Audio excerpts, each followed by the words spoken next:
Greetings and salutations. Welcome to another Ref the District play-by-play and live commentary here. I'm Nathan. That's the Stoner. We've pinged Trev. We're not sure. I didn't see if he responded yet on that one. See if we're going to get Trev today or not. He might be listed as inactive for Ref the District. Let's go ahead and get right in there with the inactives listed for this game here, Stoner. I know you got those up.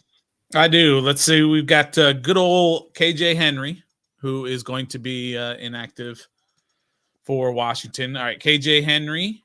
Of note, Andre Jones is active. Andre Jones, and this was the same last week too, wasn't it? Yeah. And so I'm just pointing it out because that's the 7th rounder being active and the 5th rounder not. Yeah, that's definitely a thing. Trent Scott, tackle. Has also been inactive all 3 games. Chris Paul, inactive all 3 games. Curtis Hodges, inactive all 3. Well, mate, was he active last week? I can't remember. Anyway, Logan Thomas, because of his concussion, being in concussion protocol, he is inactive today. And Mitchell Tinsley, who was active last week, is inactive this week. They brought up Alex Armaugh from the practice squad to be active today as the 3rd tight end / fullback. Yeah. So there is some weather there and in Landover, Washington, having to deal with a little bit of the rain from the tropical storm that had rolled through. Tropical cyclone. We are expecting a little bit more of this run game. Like you said, Armaugh being in, Tinsley being out now. Tinsley actually made a presence last week, which was pretty impressive, but going to have to sit this one out as Armaugh's coming in. This is a guy that you really liked, Stoner, and you thought had the chance to make the 53. Yeah, and he was really close to making the 53, but he's so dependable, and he was up and down last year. He was off the team on the practice squad last year quite a bit. Anytime that a tight end would get injured, and last year, of course, we know Logan was hurt a lot, but they did have Armani Rogers. I always forget if it's Armani or Armari because there's an Amari Rogers in Green Bay too, but I think it's Armani for Washington. Yes. The tight end, but he was active last year. So he was just always dependable. And anytime he came on and he was in the game, he made a significant block on a play. He wasn't missing blocks. He was just always very effective. So I'm glad to see him up, and hopefully they utilize his skills all day today. Also on the active list, plenty of people here in the chat already. Going to give Nicole her flowers as she was like in the chat like this morning, 5:57 p.m. So she was in the chat as soon as you created the stream there. So, but Nathan in there as well. Michael is listed as active. Alcatone in the house. Clifton here. Yep. Everyone's looking to go 3-0. Stoner, this would be not just an impressive feat because it'd be the first time since 2005. Joe Gibbs 2.0, Mark Brunell, and all that. But because the Bills are considered one of the legit teams as Super Bowl contenders. Ron Rivera, Sam Howell have both talked about how this is a measuring stick game for them to see where they are. Seems a little bit like setting up for that moral victory. Yeah.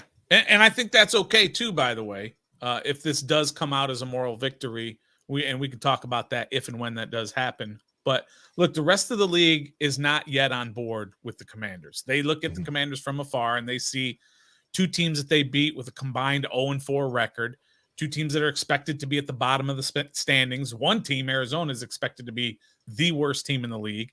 Denver didn't win very many games last year, and they haven't looked good so far this year. So from that 100-foot view from way out, the rest of the league has not yet accepted Washington as a team to beat. So this is the game. If you go in and you beat Buffalo and Landover this week, that will change the narrative across the league because we think we know that this team is good, but the rest of the league has not yet taken notice or believe yet. I mean, it's like Deion Sanders. We believe. Do you believe? And I think this is that measuring stick game. Well, I think Ron Rivera would agree with Oregon's coach. We play to win. We're not playing for clicks here in Washington. You bring up a valid point, right? There are 2 teams Washington's beat so far are 0-2, right? And now I bring up the opposite of that. The Bills 1-1 coming into this game, looking very impressive against Vegas. Josh Allen not throwing an interception, not even having a turnover last game against Las Vegas. However, they did lose to the Jets. Now, the Jets were expected to be they were the media darling this year. Aaron Rodgers comes to town. They're on the Hard Knocks. There's 6, I think, primetime games for the New York Jets. Only Rodgers lasts just like half a quarter. He pulls a Ryan Fitzpatrick and gets himself out, and the much maligned Wilson comes in and ends up leading a comeback. What kind of Bills team are we getting? Are we going to get this one that is Washington's defense good enough, like the Jets defense, to keep them in this one, or are we going to get railroaded like Vegas did? Wow, it's really hard to say which Buffalo team we're going to get. As you said, that first game against the Jets, there was just so much hype. Our guy Mookie Hawkins from Believe in Bills that we talked to for the game preview, he said, look, there was just so much hype around the Jets that it's almost like that energy, that hype buoyed the Jets over the Bills that week. And Josh Allen was terrible. Had 4 turnovers all by himself, 3 interceptions and a lost fumble. But then they come back last week and they dominate the Raiders. Now, I don't think the Raiders are very good either. So we can look at it like they look at our wins. We can look at the Raiders win for them and just say, look, the Raiders aren't that good. You didn't beat a good team. So in that game, Josh Allen was great. He had 4 touchdowns, did you say, or was it 3 touchdowns? I can't remember which. Yeah, so he had 3 touchdowns himself, and they pretty much dominated the Raiders. So which team are we getting here in Washington? Are we getting the team that dominated against a bad team, or a team that lost to a bad team in the first week? We'll find out, but hopefully we get the team that struggled against a not very good Jets team in week 1. One of the things come week 1 that we talked about was how weather is the great equalizer. Washington expected to beat the lowly Arizona Cardinals, just absolutely trounced them. That ended up not happening. Weather did play a little bit of a factor there. Washington running the ball a lot in the second half because of that, and Brian Robinson getting the team back in position to win that game against the Cardinals. Here we have a little bit of weather happening again here in week 3 in Washington. Can this be the great equalizer between the two teams? Yeah, it definitely could be. So we're going to see which team is going to be able to run the ball early on. I think you're going to see a little bit of difference of attack from Eric Bieniemy. I don't think he's going to come out here on this sort of wet field, some little bit of rain in the air. I don't think he's going to come out and just start throwing the ball all over the place. So which team is going to be most effective at running the ball early, establishing that line of scrimmage? And I think whoever does that early sets the tone the rest of the game, and that's going to be the team that ends up coming out on top. So I think the first quarter is going to be super important in this game, whoever controls the line of scrimmage right from the jump. I think that's wrong, actually, Stoner. Okay. I think that Eric Bieniemy's got his game plan, and we're going to see Sam Howell still slinging it out there, even if the weather is a little bit of a factor. I think Eric Bieniemy loves that short game. I think that he trusts Sam Howell. He talked this week about how he's giving Sam Howell some ownership over this offense and running things that he's comfortable with. Yeah. And so I think that we're still going to see kind of a very similar game plan. Okay. Now, that being said, as Nathan, who has got a great name here, Washington cannot afford to get behind like they did in the first 2. This isn't 100%. An Arizona team that is not that great, right? And this isn't a Denver team that offense is still trying to figure themselves out. The offense from Denver came from very big explosive plays. Those are hard to replicate, and Washington was able to shut down that offense because they weren't able to replicate those big plays, and Russell Wilson had a rough time back there. Josh Allen and this Buffalo Bills offense doesn't have to rely on those big plays. They have them in their books, right? Stephon Diggs is one of the top 5 receivers in this game. He is. And he can get you some explosive plays. I think Cook is an excellent running back for Buffalo, and Washington's going to their linebackers are going to get really tested here. But Buffalo can still just take 4 yards here, 7 yards here. They don't need to rely on those, Marvin Mims long touchdown passes like Denver did. So, but that means that's more steady points for Buffalo. Washington also needs to make sure that they are putting up points as well. It was reported earlier from John Keim. He was watching those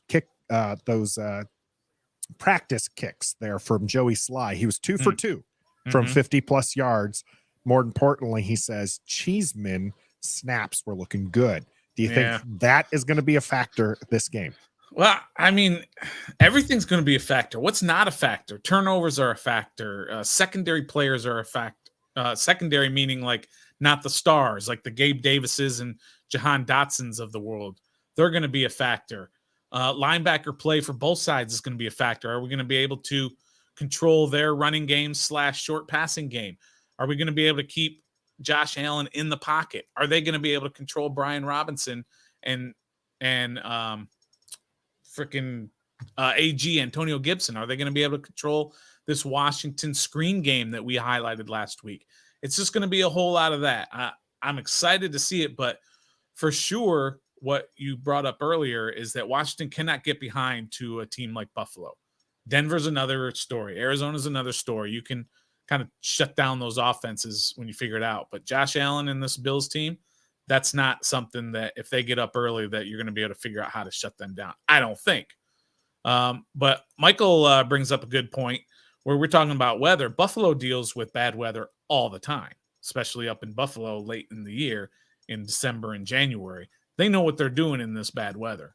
So I think that does bring an advantage to Buffalo in terms of dealing with the weather. Of note in that, they had a wintry game last season that they opted to play in, and it was just one of the beautiful snow games that we as fans love, and I'm sure the players hate. And it was against Cincinnati, right? And it was playoff time, and they were expected to beat Cincinnati because it was a weather game, and Cincinnati relies on their passing attack, and Buffalo's used to that kind of weather up there, and Buffalo loses it. So I do think weather plays a part in some of the game planning. And so I do think you're going to see a little bit more of Cook and Brian Robinson this game. But I still think that, especially as the shots we've had of the field, Stoner, and if anybody's watching from FedEx, let us know what the weather is there right now. But it doesn't look like it's downpouring right now. It looks like it might be sprinkling. They might have had rain in the morning is what I believe was being reported. So I don't think it's going to be as big there. So we're going to answer Michael's question. If you guys got questions, if you're watching and you got a question for us, you want us to answer in this pregame, we're about 18 minutes out from the game going live here. Michael asking, is Cam Curl playing? Because that's a factor. Michael, you're absolutely right. This defense is much, much, much, much different when Cam Curl is playing, and he can do a lot on defense. Good news is he is active, full listed as active. So they removed the injury designation. It's kind of in a weird space, and Ron Rivera talked about this on Friday during his presser. Cam Curl and Curtis Samuel both had flu-like symptoms. So they had to go on the injury report because they didn't practice. The only way that they could go on the injury report is by listing them as questionable. Right. There's no longer a probable designation for a player, and that was kind of Ron Rivera was talking about. They would have been listed as probable had that still been a thing. They get removed, both Curtis Samuel and Cam Curl playing for this game. Who makes a bigger impact, Stoner? I mean, I'm a Cam Curl guy. I think defensively, this is where the team so far, or I don't know if so far is the right word, but defensively is where this team makes its bones, right? We all know this team is a defensive team, and anything we can get offensively is a kind of a bonus at this point. Last week, I understand, had a really good week offensively, but that was very unexpected to get that many points. So defensively is where we make our bones, and Cam Curl's the guy that I believe is the most important guy in defense. There are better players up front, especially. On the outside, there might even be better players. But Cam Curl is the most important player. on this team. He's kind of the quarterback of the defense. He understands where everybody's got to be. He comes up to the line of scrimmage. He covers guys. He takes away tight ends. So having him out there is a really, really big deal. If you don't have him, you got trouble. If you don't have Curtis Samuel, if you're just comparing the two, if you don't have Curtis Samuel, you've got other weapons that can replace the production of Curtis Samuel. So I think Cam Curl is a huge deal. And oh, by the way, Quan Martin is active. He's no longer on the injury report either from his first week concussion.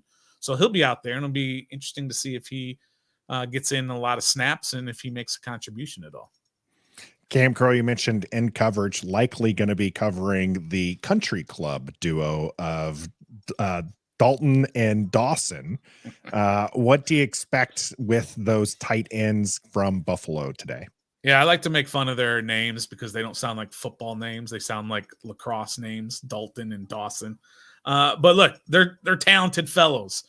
Kincaid went in. Where did he go? Second round? Maybe he went even went late first. I can't remember. He went 25th overall. Yeah, so he went first round, and Dawson Knox has already been established as a solid tight end in this league. So can't be messing around with those two. You gotta clamp those guys down, and then we say that, sure, clamp those guys down. Then you got Stephon Diggs. Sure. Then you got James Cook you got to worry about. And then you got Gabe Davis, who I think is very underrated. He's like our Dotson. He's an underrated, a young, underrated guy who's very explosive. And, okay, we shut all those guys down. Well, guess what? Josh Allen can still get out of that pocket and do a lot of damage with his legs. You're going to see a lot of third down conversions with Josh Allen, so that's something to be scared of. But again, the best way to keep them from doing that, from making all of those plays, is for your offense to stay out on the field and keep drives going and hold on to the ball, control the clock. So hopefully Washington can do that and just keep those weapons off the field. That's a huge factor as well. Lots of factors. Lots of going into this game. Jack here, thanks for this update here, saying his dad texted him. Rain is starting to pick up at FedEx, so rain is going to be in this game. So we're going to see some slick fields. Tackling is going to be one of those points. Buffalo has Milano, great linebacker. We've had some issues with Cody Barton, in his shooting gaps, not tackling. He did have a very good game against Denver, though. So we'll see how that goes. We had Gus asking and then saying, never mind, because he looked it up himself there. But Knox is good to go. The inactives for Buffalo, DeMar Hamlin, Elam, who's a cornerback, Jermaine Man, these guys have some fun names. Efody, guard, Anderson, a tackle, and Puna Ford, defensive tackle, are listed as inactive there. That does mean former Washington football team and possibly Redskin player as well. I think so. Tim Settle is going to be in there. Do we get to see a little penguin dance today?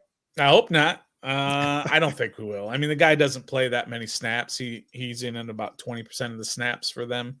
So I don't think you're going to see him have much effect on this game. I mean, we had a lot of fans who were very upset when we lost Settle and Ioannidis. But I mean, to get upset about losing backups will never not stun me. It just stuns me every time that we get mad at a guy who had 7 sacks in 4 years, and we're all upset that he signed somewhere else. To be fair, he is a defensive tackle. 7 sacks in 4 years is serviceable as. Do you want me to give you his tackles too? I mean, it's not much more than 7.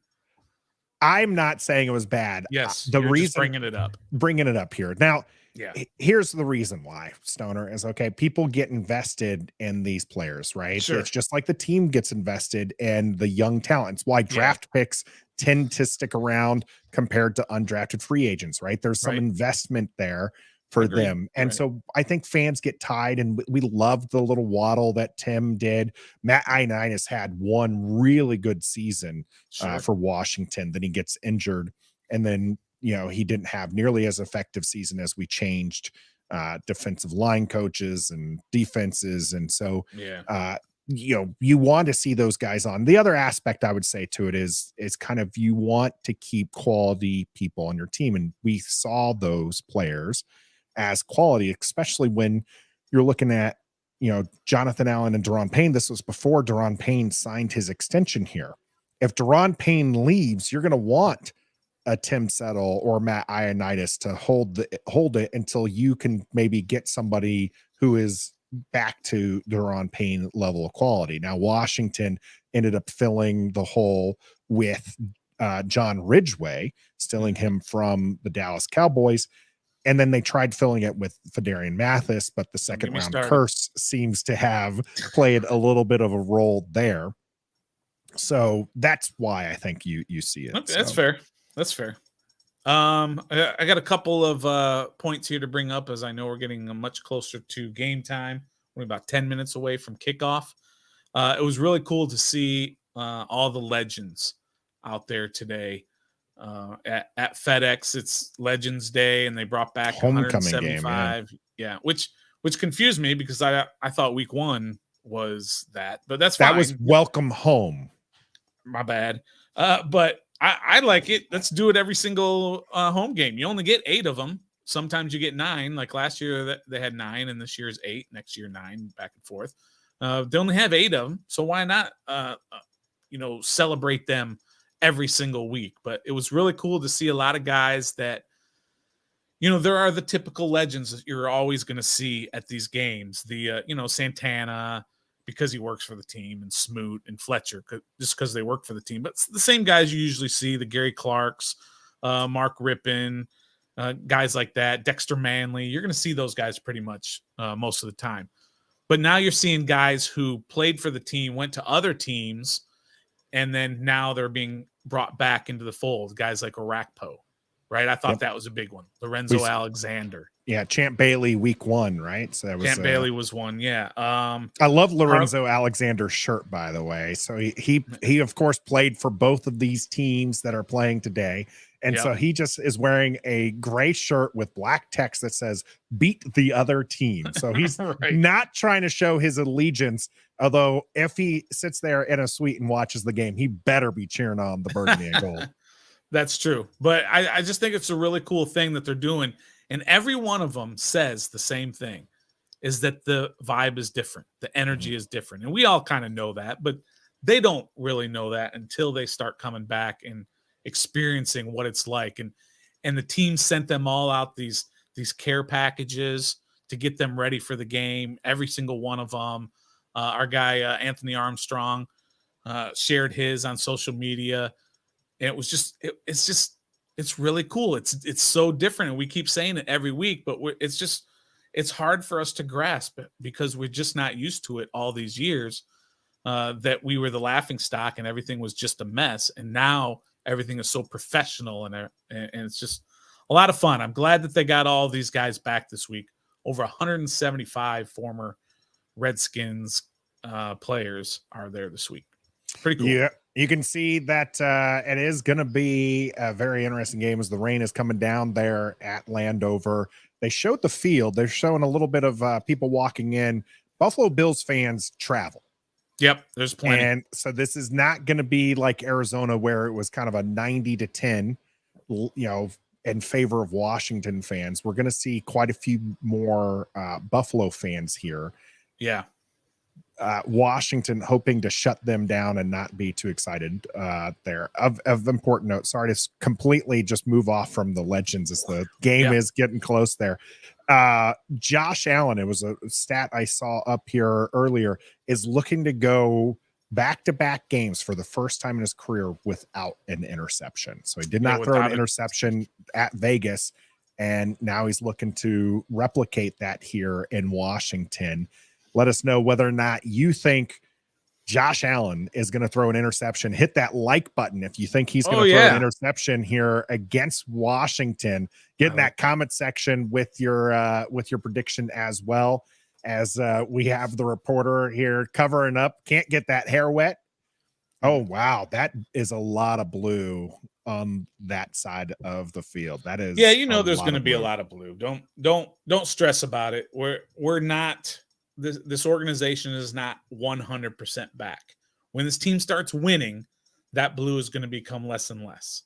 But yeah, you're definitely going to have some blue there, which is not a problem. I don't have a problem with it because we're just not 100% back yet. Not until we start winning. Then it's going to be like the old RFK days when visiting fans. I mean, next week. Oh well, next week is on the road, but when Chicago comes in, you're going to see some Chicago colors in there as well. But yeah, we just got to keep winning. Game though, I don't know about a Thursday night game. We'll see. I like this bold prediction here from Gus. We will continue to impress and end up getting flexed into a Sunday night football matchup between week 6 and 10. I do think that's a strong chance here. And I think that's a mixture of, obviously the team's going to be performing a little bit better, but I think that's also, there's a lot of excitement with Eric Bieniemy and Sam Howell and this offense. Mm-hmm. What do you expect from them today, from Sam Howell and Eric Bieniemy? You talked about more of the run game, but how about Sam Howell in this passing game here going up against this Buffalo Bills defense? If you get the Sam Howell that you got in the Denver game, then Washington is going to win this game, period. If you get that every week, they're going to win a lot more games than they lose. That the whole team rests on the ability of Sam Howell to be successful with this offense. And every week he's just going to continue to build confidence, continue to learn from his mistakes. I am to the point now, and I hate to do this in week 2, but I'm to the point now where Sam Howell is the quarterback of the future for this team. Sam Howell is the franchise quarterback going forward. And we'll figure out all the rest of the stuff later, but he's the guy. This is not looked really good. This is not a guy who they're throwing out there and hoping and thinking maybe one game was an aberration. No, this is the guy who's going to be the franchise quarterback. Even if they go through a regime change at the top next year or whatever, I think Sam Howell is still the guy that they're going to build around. Just for no other reason than he's good enough and his salary makes it easy to build something bigger all around him. But yeah, so all he has to do is try and duplicate what he did last week when he was awesome, and they'll have a chance to beat Buffalo because we already know the defense is really good. They're not going to shut Buffalo out, but they're good enough to slow him down enough that Sam Howell can do what he does on offense, and he's got so many weapons around him. Terry had that turf toe or whatever, hasn't really looked like it. Jahan hasn't even really gotten a chance to break out. Yeah, less than 100 yards. Incredible. On the season. Mm-hmm. Yeah, so there's a lot of potential still here in this offense, and even though he was so great last week. Yeah, he really is something. Watching those throws, the touchdown throws, both to Logan Thomas and Terry McLaurin. That Terry McLaurin one, I still can't get over it. It's just an absolute dot. I mean, that is just insane ball placement, and he shows this time in and time out, and that's why I'm excited. Now, Sam Howell is undefeated. Washington undefeated as we face off against the Buffalo Bills today, and I predicted Sam Howell staying undefeated. You went with Buffalo on Wednesday. I did. We've had some time to think about it, Stone. Yeah. And we've talked with Mookie from the Believe in Bills podcast. Yeah. Any changes to your opinions there? Here's my prediction. I had Buffalo 23-20. I don't think I'm moving off of that. If that happens, if it is a 23-20 game and this offense only scores 20 points, then we're going to kind of come back down a little bit on Sam Howell and the offense. But I do believe, I am one of the few people out there, I do believe in moral victories. And so if this team hangs with Buffalo and doesn't look terrible, and even if they are not able to get out on top today, I think that's a victory for the organization and will help this team going forward. Nobody will admit it. Nobody on the team will admit it. They'll all say that's dumb. Moral victories are stupid. We don't play for that and all. But there is something behind that. I think there's some psychology behind that. I think you never want to be blown out because there's definitely psychology in that, right? You don't want to be exactly on the losing end of a blowout because everything just feels bad after that. But there's always, I am a positive Perry. I am annoyingly optimistic. And you coming off of your score? I will no, I'm still saying Washington wins this game. But if Washington were to lose this game, I will certainly have positive things to say, and you'll get to hear those and our instant reaction as we'll post after the show a little bit more detailed experience of it. Of course, you get to live with us through the ups and downs of the game here today, and our play-by-play and commentary is we're about we should be about 30 seconds away from kickoff here, coming up shortly. And then we'll do our day after reckoning where we'll do kind of play breakdowns and give our game balls, which we call go-goes and no-goes on our day after reckoning. So make sure that you check that out as well.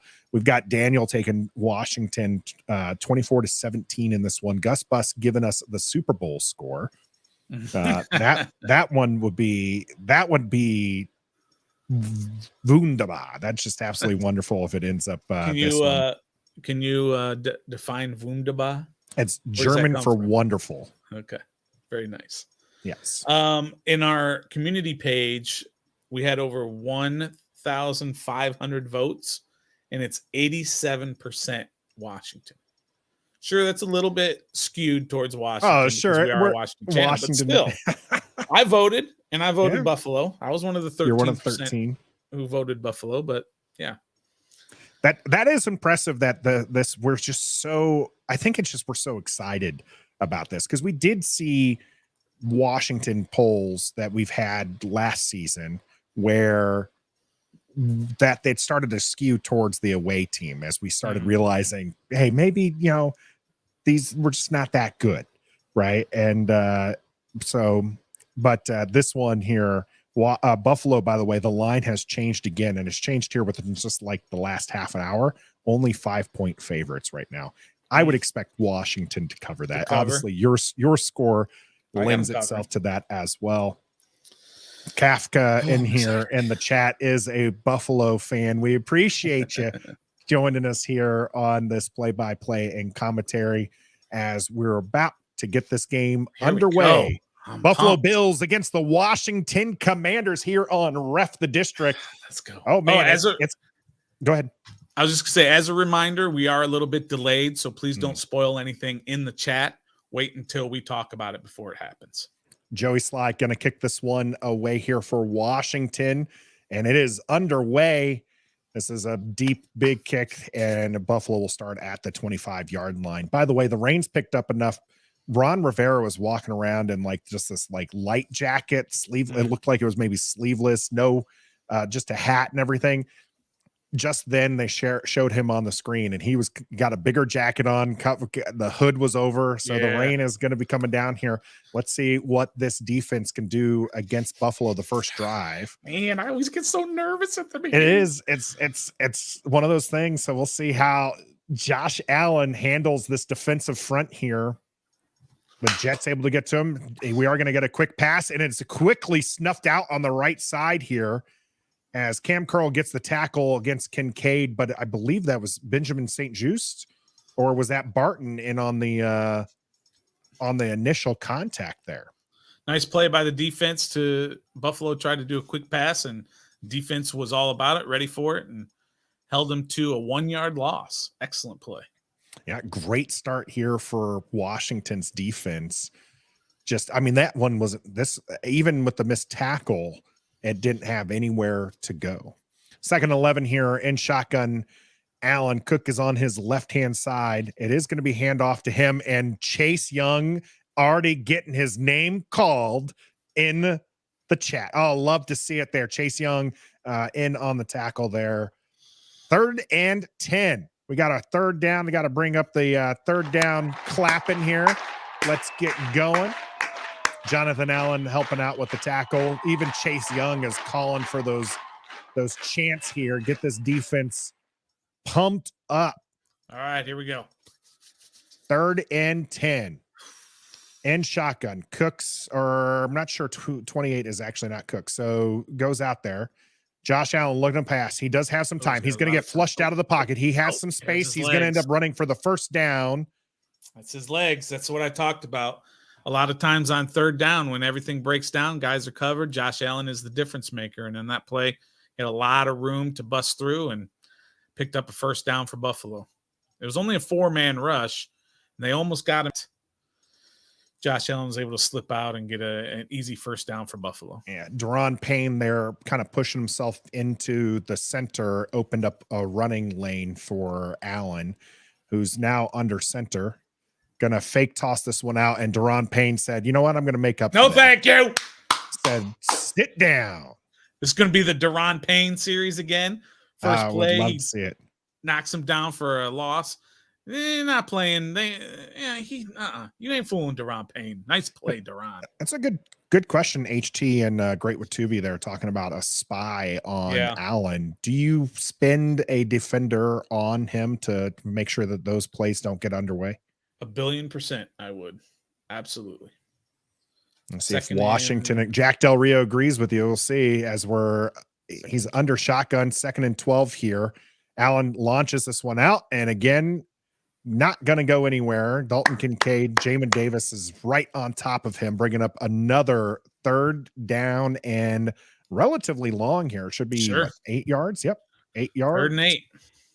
4-yard gain. Just a quick pass from Josh Allen to Dalton Kincaid, but Jamin Davis kept him in front of him, was ready, and made a sure tackle. All right, let's go. We got 3rd down. What am I doing? I'm messing up here. Ball is right about the 40-yard line. In fact, the ball is being snapped on that 40-yard line, right hash mark, empty backfield for Allen. It's going to take this one. Blitz. He's looking to his right. He has got Sweat right in his face. Sweat. He does launch this one away, and Stephon Diggs able to bring this one down there.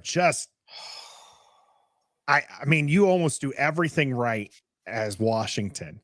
Sweat gets after Allen. Sweat is forcing Allen to run backwards.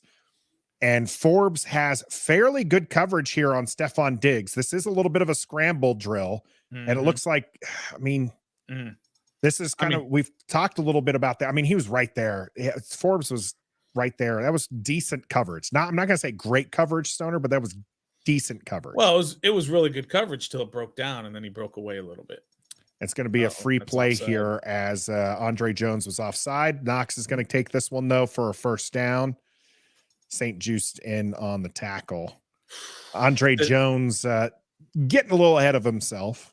This is the reason that Josh Allen is considered one of the best quarterbacks in the league. He does so many things off schedule, and the 2 big plays so far have been all Josh Allen doing Josh Allen things. And I wish Washington would run that sort of play all the time. Roll, fake the roll left, come back right, and bring the tight end all the way from the left to the right. Sorry, I think it was down. Smith Williams was the fender there, not the rookie. As now the ball is on the 19-yard line here for the Buffalo Bills opening drive. Josh Allen looking to pass this one again. Throws it right over the middle there. It is incomplete. Cody Barton in coverage. How about Cody Barton making a play? Knocks the intended target. Yeah, Cody Barton. We talked just a little bit about him right at the beginning of the end of our pregame, where what kind of Cody Barton there, and he was just in the face. Okay. I was going to say something nice about Cody Barton, but on the replay, Dawson Knox dropped the ball. Yeah. And Cody Barton was not there. Well, he was totally lost on where that ball was. He threw up an arm, but he didn't know where it was. Cook in at running back, Allen at shotgun. This is going to go to Cook to the right-hand side, and he has nowhere to go. Nice job. Gets about a half a yard. Man, now I'm feeling especially bad, by the way, because I have Cook on my fantasy team. Yeah. So now you got another 3rd and long, a 3rd and 9. So again, this is Josh Allen. This is where he's hurt you so far this week. This game, he's hurt Washington 2 big plays already. Off schedule plays, so hopefully 3rd and 9, empty backfield. Diggs in motion to the right hand side. Blitz, nope, they back Allen out. Looking to his right, now looking to his left. Doesn't have anywhere to go and throws this one into the back of the end zone. I like it. Washington gonna hold Buffalo to a field goal attempt on their I like first it, drive. Nathan. They got good pressure off the edge. I believe that was Chase. That might have on the right side, defensive right Chase, side. Yep. Chase Young getting pressure. Good pressure.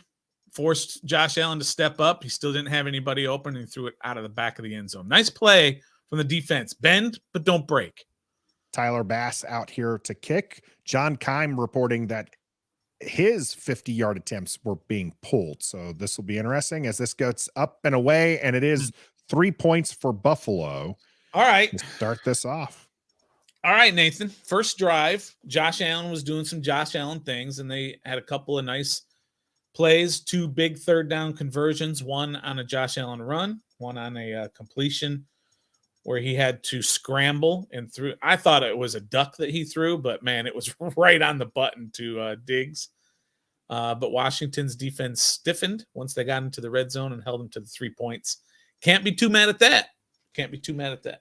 Not at all. Washington, one of the big points of the game coming into the game, Washington has 10 sacks on the season. Montez Sweat has 3 of those. Mm-hmm. Buffalo has 3 total. Yeah. And Josh Allen's been put on his backside 7 times already this season, 2 against Vegas and 5 against the Jets.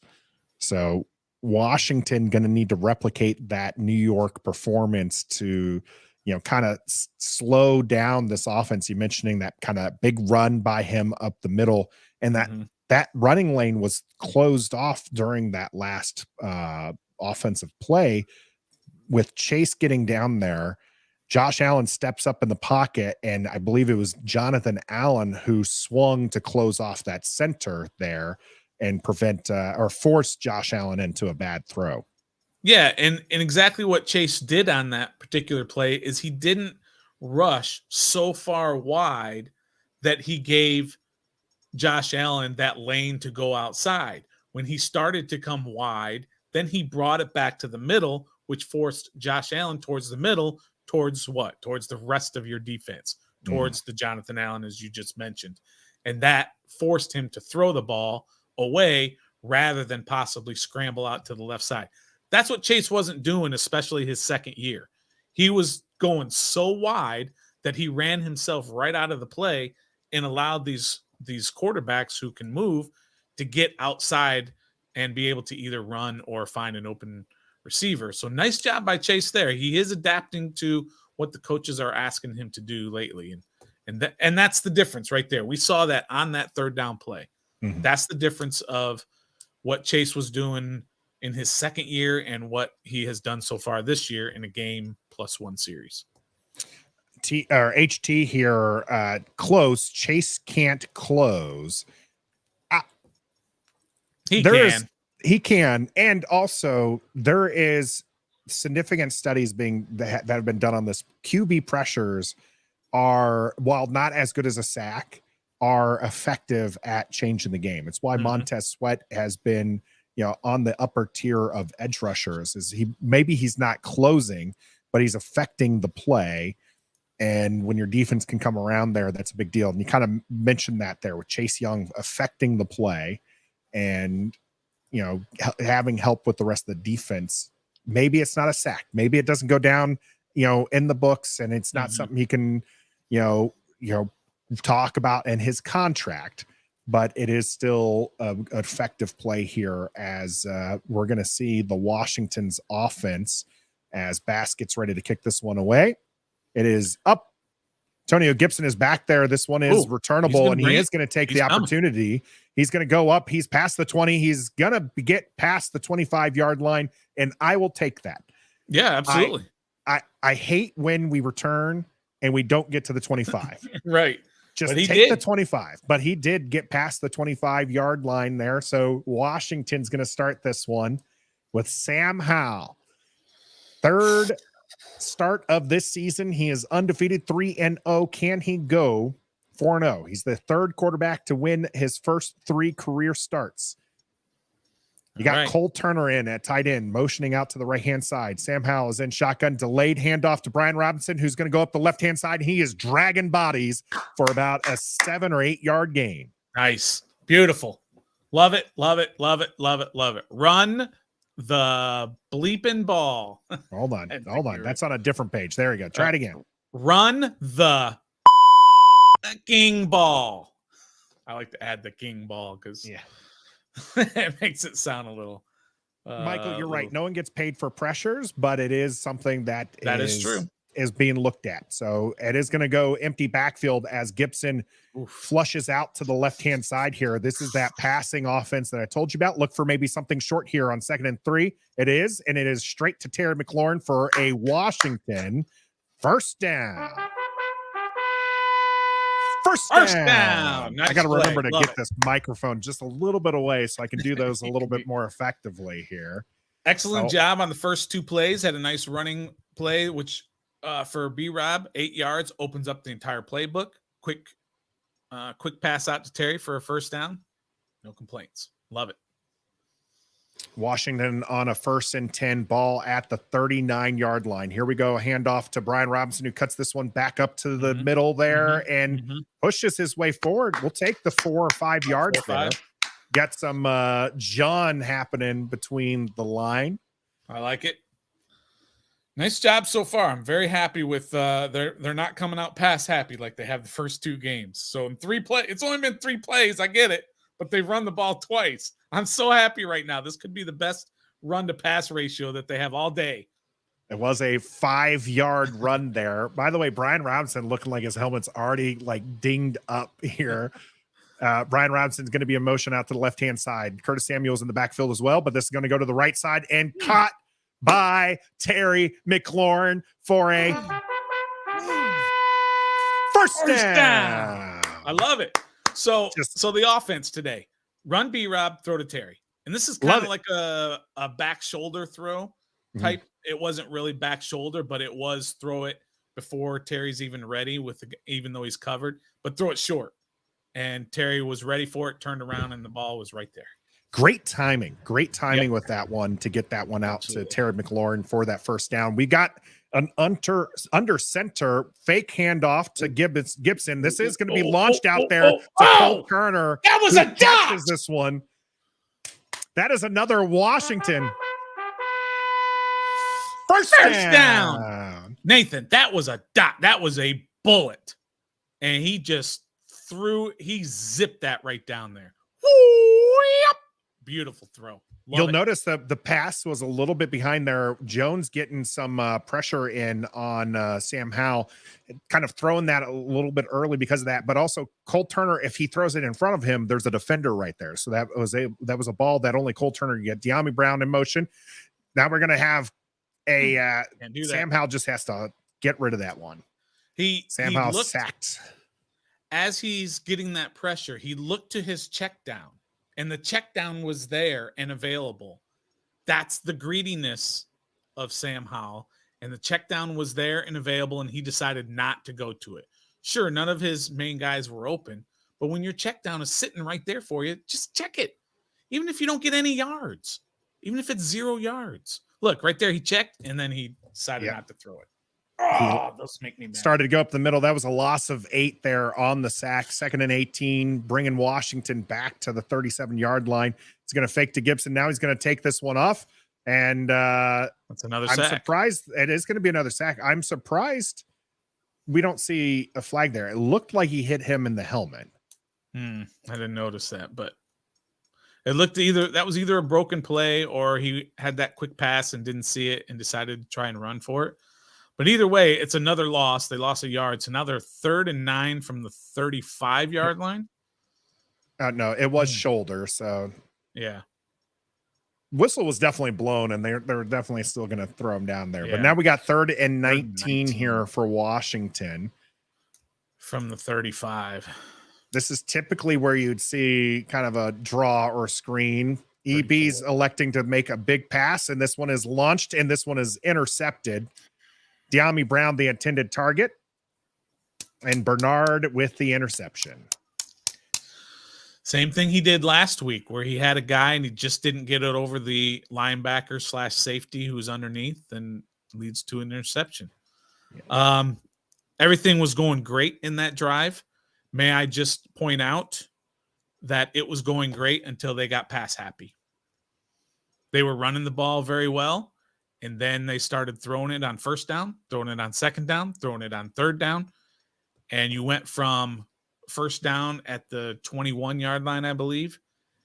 And definitely going to get at least 3 points. And you went all the way and you throw an interception to now you got 0 points. Got to learn from that stuff. Yeah. So hopefully he does later in the game, that he learns from taking those sacks. Can't do it. Dump it to your guy out in the flat. I think we'll see it later. But, man, those will drive you crazy. Those will drive you freaking crazy. Yeah. Sam Howell with the drive-ending interception. We'll see what the Washington defense does there. You brought up that was something similar to last week's interception. Sam Howell throws absolute darts. And sometimes, and maybe, I don't know if this is his height coming into play or whatnot, but because he has touch. We've seen him do some touch, but I think his arc on some of these passes are just low enough where you have athletic players who are going to jump up and affect those. So that'll be something we'll have to watch throughout the season, see if he can change that. I'm sorry. This one, I always disagree with people who say this. Sam Howell's not a rookie. And he's not technically, but this is his first year starter. I will accept that. Career start. Words have meaning, Stoner. And the reason why I want to make sure that to point this out here is Sam Howell is doing as well as he has been doing. And obviously we just had an interception here, but he has been doing as well as he's doing because he took his rookie year and sat and learned and worked on things at an NFL level. Semantics. Right? But I get it. I see what you're saying. I understand what you're saying, but I still think it's semantics. But yeah, he is, Tommy, hanging on the ball far too long. Yeah. That's frustrating. That would have been an excellent pass to Diami, but it was a great play by Bernard for the Bills. So Bills looking to continue putting on points here. And this is kind of what we talked about, right? You don't want to get behind against this team. But here's the good thing about Sam Howell that we've learned in these 3 starts that he had prior to this being his 4th start. He does not get rattled. He does not get down on himself. So I wouldn't expect him to come out and throw up on himself. Allen under center, going to fake this one off to Cook. Looks to pass, does get this one away, and this one is nice. Locking it up. Locking it up, baby. Lock him up, Juice. Percy Butler sighting as well. We saw quite a bit of him last week. St. Juice, excellent cover on Stephon Diggs. Yes, excellent coverage. A lot of hand fighting, but Diggs was doing hand fighting as well. So I don't know that you could play that any better. Yeah, that was perfect. Perfect. 2nd and 10. He had a lot of time, though. Josh Allen had way too much time. He did have a lot of time there. Washington not bringing the pressure here. Ball is at the 16-yard line. This is going to be handoff to Cook. He's found a opening, but Percy Butler tackles him before he tries to break that one out for a big gain there. But this will be 3rd and short. 3rd and 2 looks like. Big hole right up the middle or on the left side of the line. Luckily, Percy Butler came in to fill it right at the end. So, 3rd and 2 now for Buffalo. Cook's going out wide, so they're going empty backfield on this? Yep, it is an empty backfield here on the 3rd and short. Josh Allen run. Nope. Josh Allen is going to run but this is going to be a short pass to Stephon Diggs. It's a first down for Buffalo, but I will happily take that result as the main defender on this one is Cody Barton. Nice pre-snap movement by the offensive line. They left a little early, but didn't get called. Ooh, some holding there by that left tackle there too on Chase's pads, but we'll see here. 1st and 10, ball at the 28-yard line. Allen looking to his right. Allen now going to dump this off to Cook, but it's behind him. That's what pressure does. As we talked about earlier, no, they didn't get a sack, but they got pressure and they forced Josh Allen to throw a bad throw to the running back. So, no, you don't get paid for pressures, really. You don't get the big money for pressures, but it's a very effective. You get a paycheck if you're pressuring. Yeah, absolutely. That's fair. That was Montez on that one. Yep. Josh Allen felt that one, had to move up and then just get rid of it before he was going to be taken down there. This is going to be a handoff to Cooks and just met right at the line. So it's going to be a short gain here. Welcome to 2023, Cody Barton. John Ridgway in on the tackle as well. They got Casey Toohill. See, now we got another 3rd and long here. Yeah, Buffalo. I don't know. 8. I don't know officially what they are on 3rd downs. I'm guessing they're probably 3 for 4 at this point against Washington, who has the number 1 3rd down defense. Right now, I believe they are 3 for 4. Got 4 out to the left-hand side here. Empty backfield for Allen, who's going to just absolutely launch this one. And that was Percy Butler defending that pass there. And Washington is going to not allow the offensive mistake to punish them.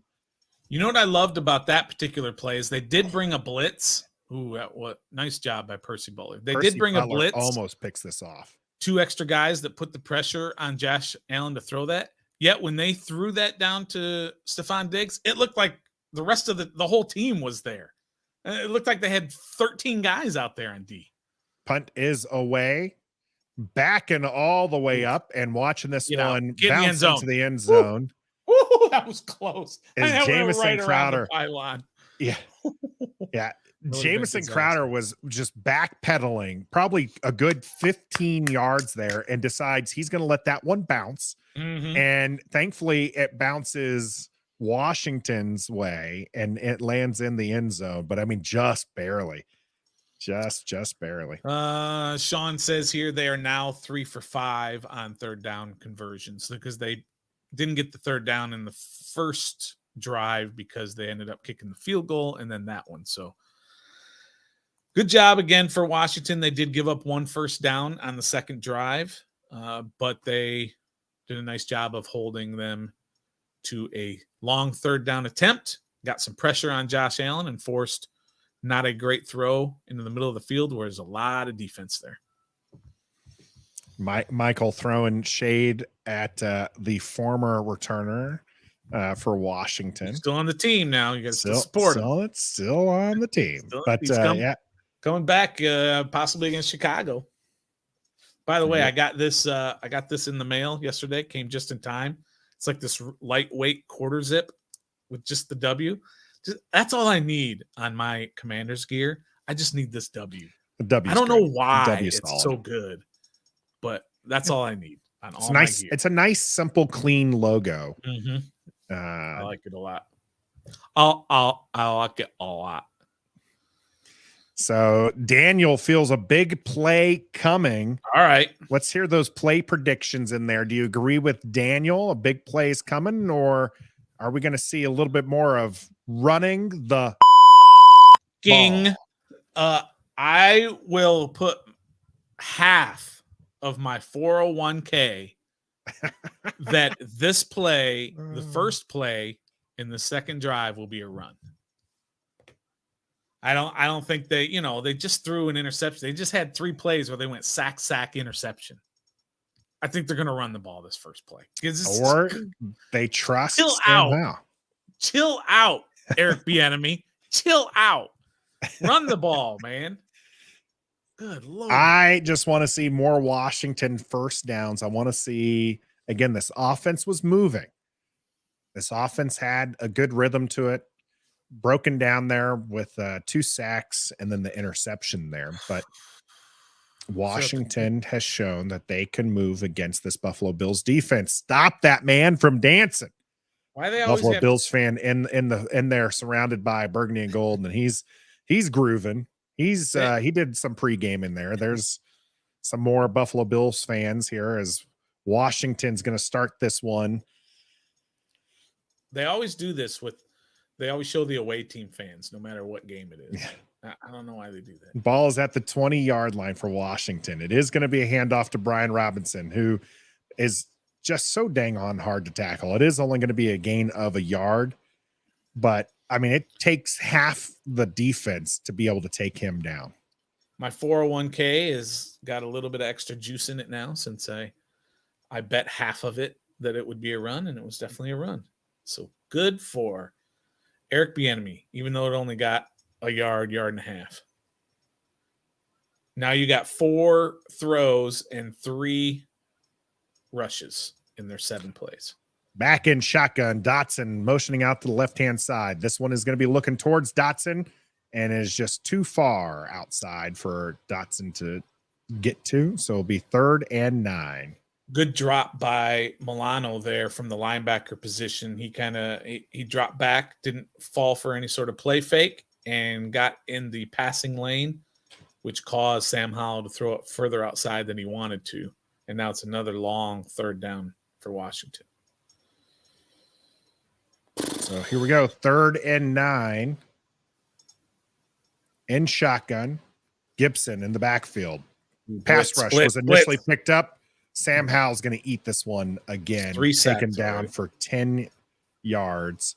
And this was another one where it looked like he just had an opportunity to just throw it away. Instead, we're moving backwards. It's not always, when you look at it and you say, okay, it was a sack, it was 3rd down, whatever.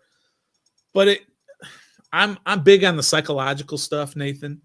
And that gives such a boost to the defense when they sack a guy and that they know that they can get there. That's 3 sacks in 2 series that they've gotten already.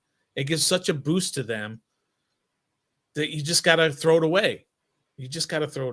It's Tressway out punting for the first time this game. Big time boomer. Booyah! All the way back to the 33-yard line. There's a flag on the play as we get a big return. Gets all the way down to the 45 of Washington. But there is a flag. We're going to see. It's either going to be great field position for Buffalo or they're going to go all the way back.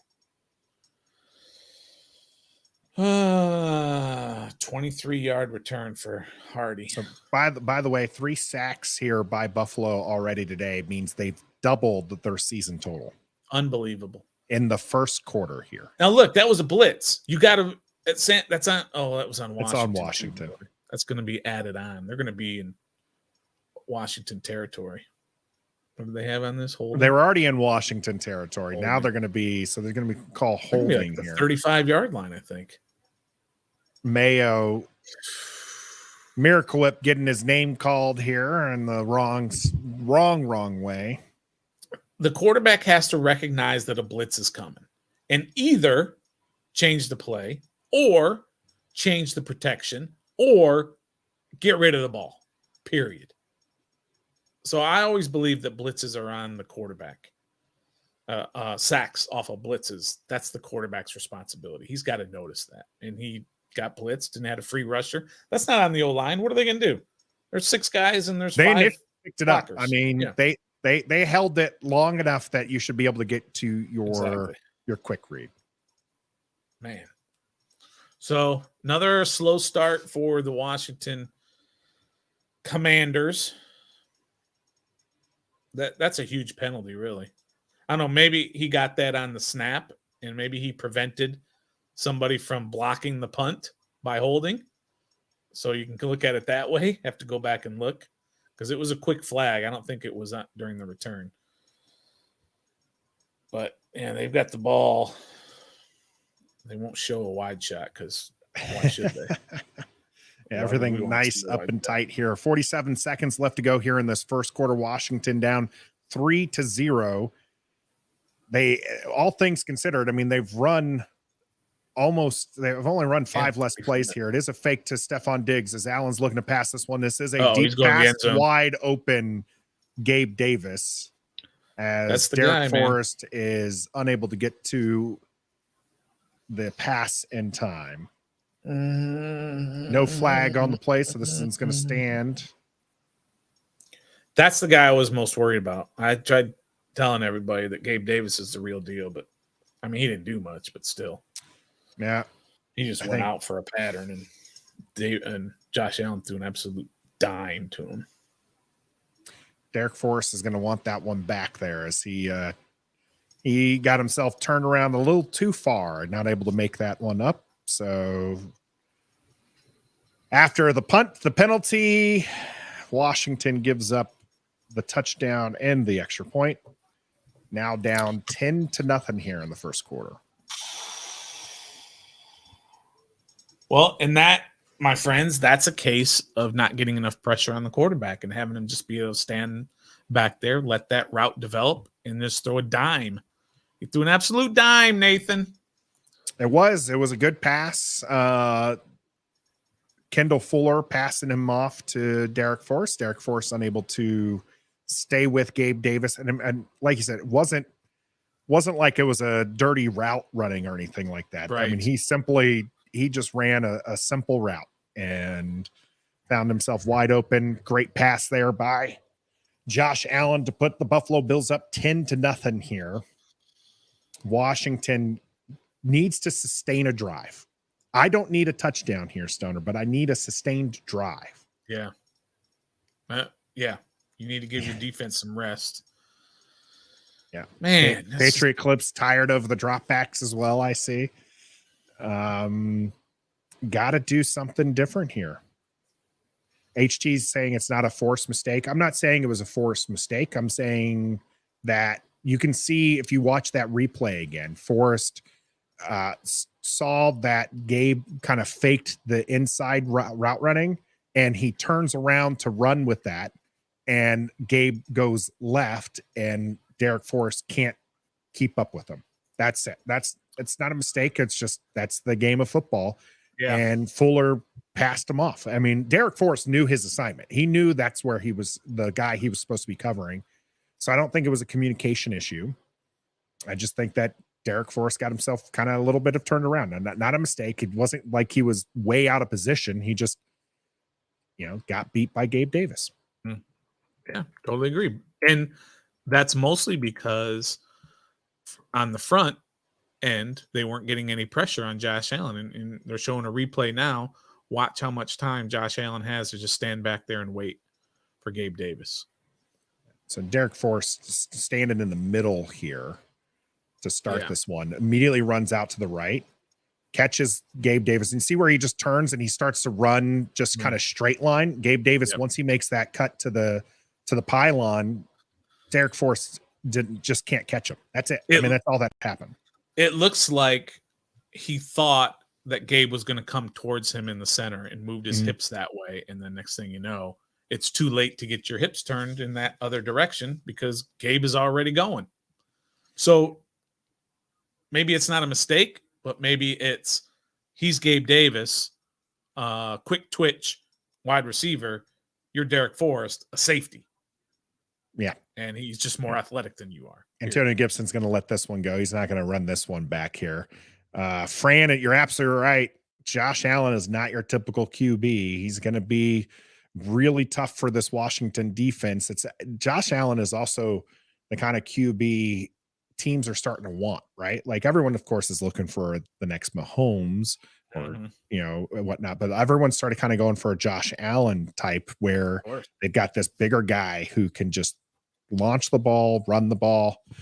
Got to take some of those mistakes with him, though, as he's turnover prone. Washington not able to capitalize on that so far, but we'll see how that goes through a game. Here we go for another pass here as it's a deep one to Curtis Samuel for a Washington first down. First down. Beautiful throw from Sam Howell. Little play action as Curtis Samuel just runs the straight go. And it goes right into there. Now, this is where we've talked about. We've seen Sam Howell has touch. So it's just something about going over the middle that he tends to have a little bit more of those lower arced passes that get intercepted because that one was just a beautiful right in the bucket. Yeah. Benford, who has the interception, unable to take Curtis Samuel on there. So that is the end of the first. Don't sleep on Washington. Washington could come back and make this a one-score game. We'll see what our sponsor has to say here right now. When I'm live streaming Commanders games with my boys on Ref the District, I got to keep my energy level up, way up, over 100 at all times. Go! Kick six, baby! Get in there! Yes, sir! That's a pick! That's a pick! And the best way to do that is with the official energy drink of Ref the District, Don't Sleep Energy Drink.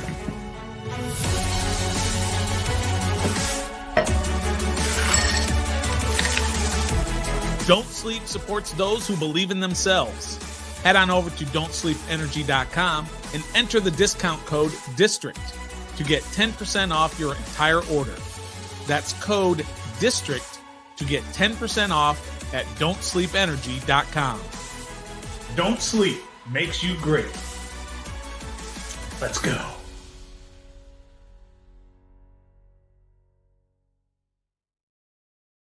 Sleep Energy, the official energy drink here on Ref the District. Stoner still has not learned how to pour a glass, but that's all right. He has time in his later half in life. He's still young. Yeah, I'm still young and virile. I can figure it out. You want to hear an interesting stat from that first quarter, Nathan? Let's hear it, Stoner. Washington. Well, first I'll give you the that last pass was a 37-yard play.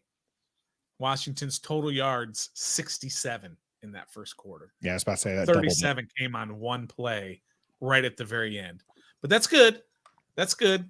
I'm still not happy with the ratio of passing to running. They've now passed the ball 6 times, run it 3 times.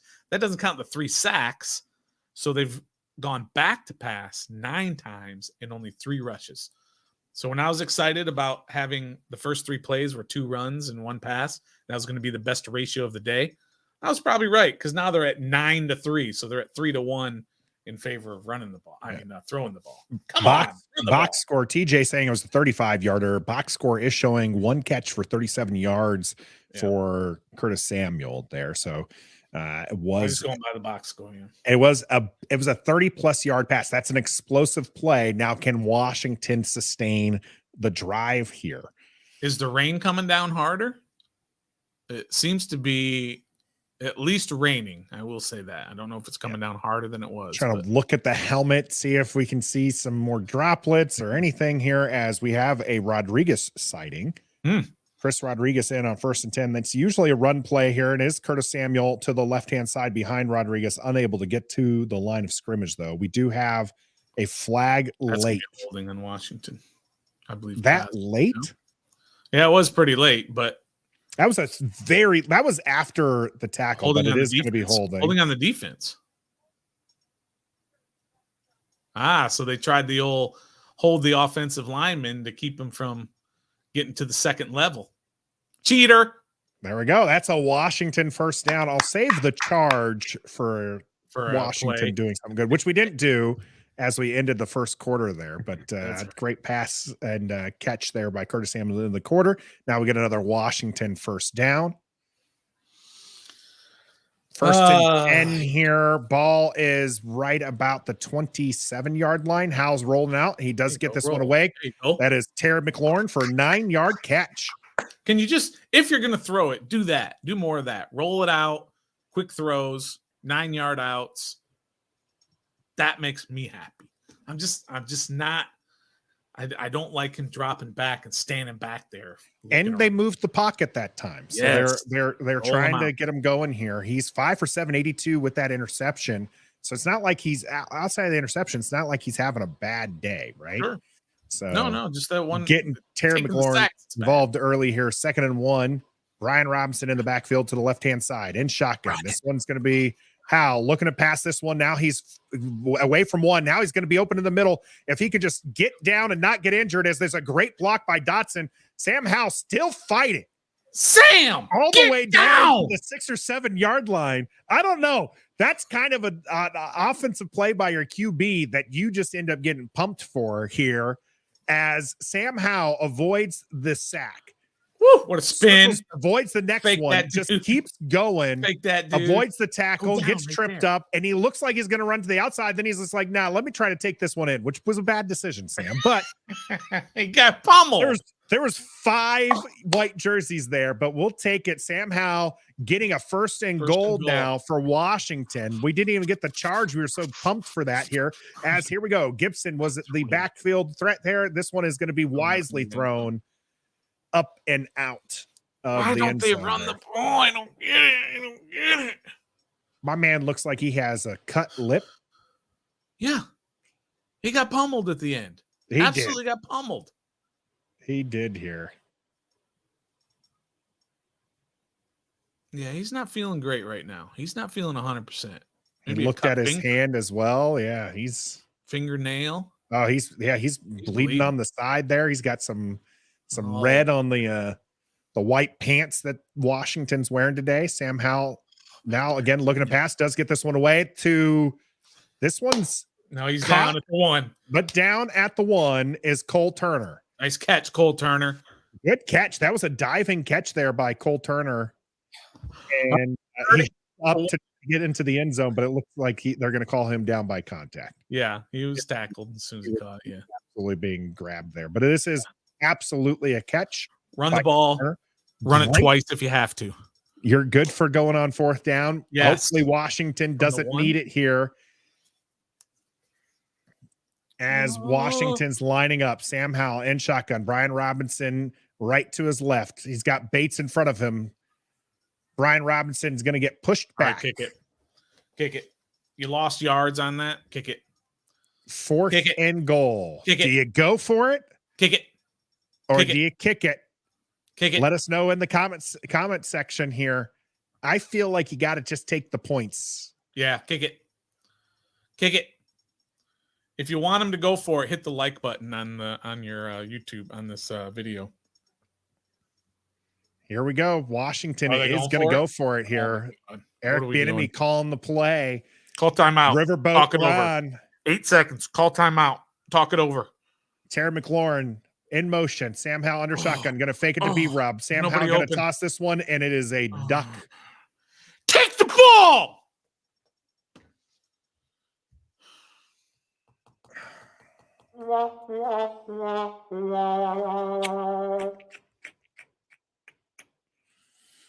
Yeah, should have taken the 3 points. I mean, we would have been saying that was a great decision if he throws this one, but this was kind of an off-kilter throw, but no one was really open. Howell under pressure again. I think that's all the more reason why they should have just taken the field goal. Is how much pressure has Sam Howell been under? Right. Take the 3 points. Edmund likes that decision. C note, stop with the finesse running game. Yeah, you're not wrong. I mean, I'm not sure that one was so finesse. It was a shotgun run, which we've seen them do a lot. But I mean, they had Bates in there as a fullback. And just don't. That 3rd down run going backwards, not a good thing. I personally believe if you want to be a running team, like you need to be able to run the ball when they expect you to run the ball. Right? If you know, Ron Rivera and Marty Mayhew talking at the end of last season, they want to run 2-1, right? Much ado about nothing in that one. But if you want to be that kind of team, you got to be able to run it when they expect you to run the ball. Yeah. And Washington, I've said this a couple times, Stoner, Washington is not a great running team. They end up at the top of a lot of metrics for running, you know, bulk stats anyways, not advanced stats, but bulk stats. They're there because they just run the ball a lot, or at least they did last year. Not running it nearly enough here, not running it effectively enough here. So Sam Howell with a good run there down to get them into 1st and goal, gets knocked up, and then Buffalo holds Washington to turnover on 4th. On the 3rd down play, when you tried to run it and you went backwards a little bit, that to me, that just says, okay, look, let's just go ahead and kick it. A negative play on 3rd down. I don't know why you want to go on 4th down. But so they're showing the replay here, and they show the pressure that Sam got because B-Rob tried to block. B-Rob got blown up. Defensive end. Man. Greg Russo. If Brian Robinson can actually hold that block, that pass goes to Bates for a touchdown. All right. They got it at the 2, though. Here we go. This is going to be a run, and launched on there is John Ridgway, given the Matumbo curl, waving his finger around as John Ridgway as the short run here. Curl came in from a safety position to help out Ridgway to hold him to about a 1 yard gain. So now it's second and 8. So it's 2 yards. 2 yards. They gave him. So you got to force a 3 and out. You can't allow a long drive on this after. Best case scenario is either turnover or safety. Let's go defense. Let's see what you got here on 2nd and 8. Allen under center is going to hand this one off to the right hand or left hand side. He goes and does push his way forward for 4 yards, maybe even 5 there from the looks of the marks. Yeah, it's going to be probably 3rd and 4. All right, Big defense. Big 3rd down. Let's go. Going to have to step up here on this 3rd and 4. Has Buffalo backed up against their end zone.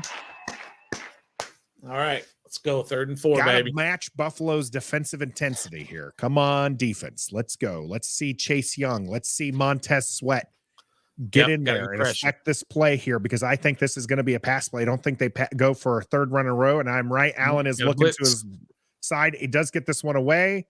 1st down. Caught St. Juste on coverage. Shakir with the 1st down catch. That's all they needed. They needed 4. They got 4.5, and they move the chains, keep the ball. Keep our defense out there. Davis, that's what I wish Washington late would blitz. do more of. It's those quick hitting 4 or 5 yarders, man. They're so effective. They're unstoppable. Allen almost getting his hands up there on that one.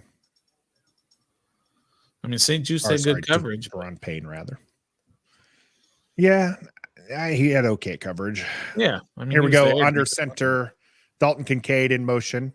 Allen looking to pass, looking towards the side. Now he's looking to run. Now he's going to fake the dump off, and that's going to be a flag on Washington. For what? That's maybe a holding. I think that's a holding on Buffalo. Allen was on the ground when he got hit. Now, we normally complain about that as when that happens to our QB here. So that is going to be a legal shift against Buffalo. So this one's going to go back and redo the first there. Dalton Kincaid not getting set. It looked like when he went in motion that he bounced a little bit. Well, that's what rookie tight ends do. Or, lacrosse bros do. Yeah, I didn't think they hit him. They jumped over Josh Allen when he went down. Okay. But that's good. So I'll take it here. 15 from the 8. And shotgun now. This is going to be a handoff to Cooks, who's going to get tackled by who's up on this one here. Is that Jamin? Yep, Jamin. Good tackle for Jamin Davis. Yep. Cooks up the middle, still going to be 2nd and 12, 3-yard gain on the play. That's good. Not a lot of running room for the running backs for Buffalo so far. Allen being the leading rusher, I believe, for the team, or if not, at least the most effective rusher. All right. There we go. It's a big play right here, 2nd down. 2nd and 12, ball at the 11-yard line. Allen in shotgun, looking to pass, looking towards his left. Now he's going to squeeze up the middle. He's got some open space. He's going to stay upright. Cody Barton tries to knock the ball out of his hand, doesn't work. And that type of run play has been working for Buffalo. So no spy, and he just runs right through the middle. Yeah, they didn't have a spy on him. Chase Young getting pressure and just leaving that middle of the field wide open for Allen to pick up a Buffalo 1st down here. Huge gain. Got 36 yards rushing so far on the day. This is going to be a pass out or a dump out to Cooks, who runs for about 3 yards. 2 yards. Yep, 2nd and 8 brought up now. Washington just needing to do something to slow this offense or get a turnover. Come on, guys. Let's go. Get after Josh Allen. He's been sacked 7 times this season. Washington not able to bring him down. Man, this is driving me crazy. some Wyoming jerseys in the stands as well. Whatever. They just think they're cool. Whatever. I'm gonna wear Fakes the handoff. Josh Allen looking for a big play. He is gonna get in the face here. Get the ball. And that is gonna be Kendall Fuller with the pass defense, bringing up 3rd and 8. Somebody tipped it at the line of scrimmage, which caused it to flutter. Yeah, it thought they were going to pick it off. Looks like Montez Sweat gets his hand in here, which causes an ugly pass, and then Fuller in on the coverage. Yeah, good thing because he was definitely wide open. Yeah, Sheffield Senior there looked to have an easy one. Kendall Fuller coming back and defending that pass, bringing up 3rd and 8. Washington not having success here.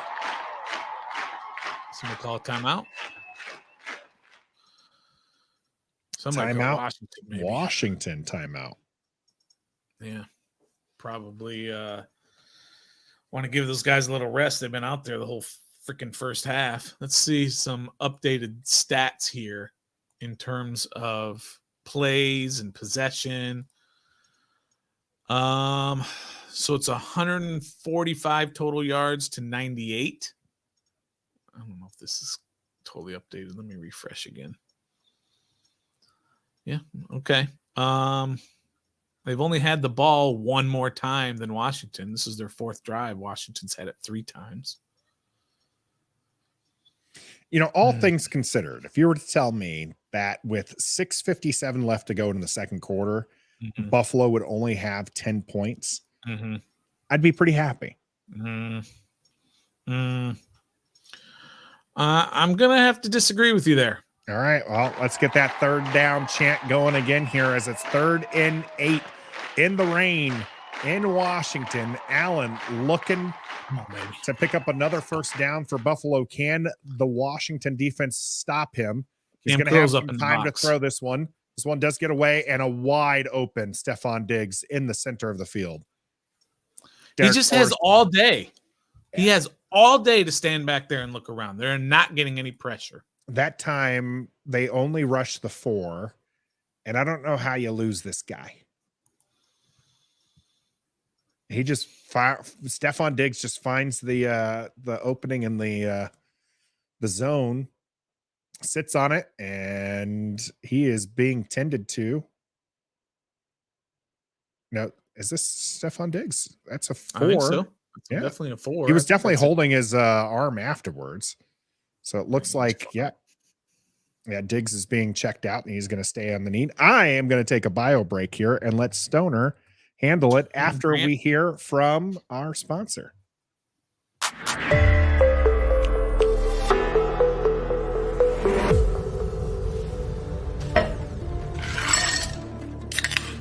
Don't Sleep Energy is a proud sponsor of Ref the District. Head on over to don'tsleepenergy.com and enter the discount code DISTRICT to get 10% off your entire order. That's code DISTRICT to get 10% off at don'tsleepenergy.com. Don't Sleep makes you great.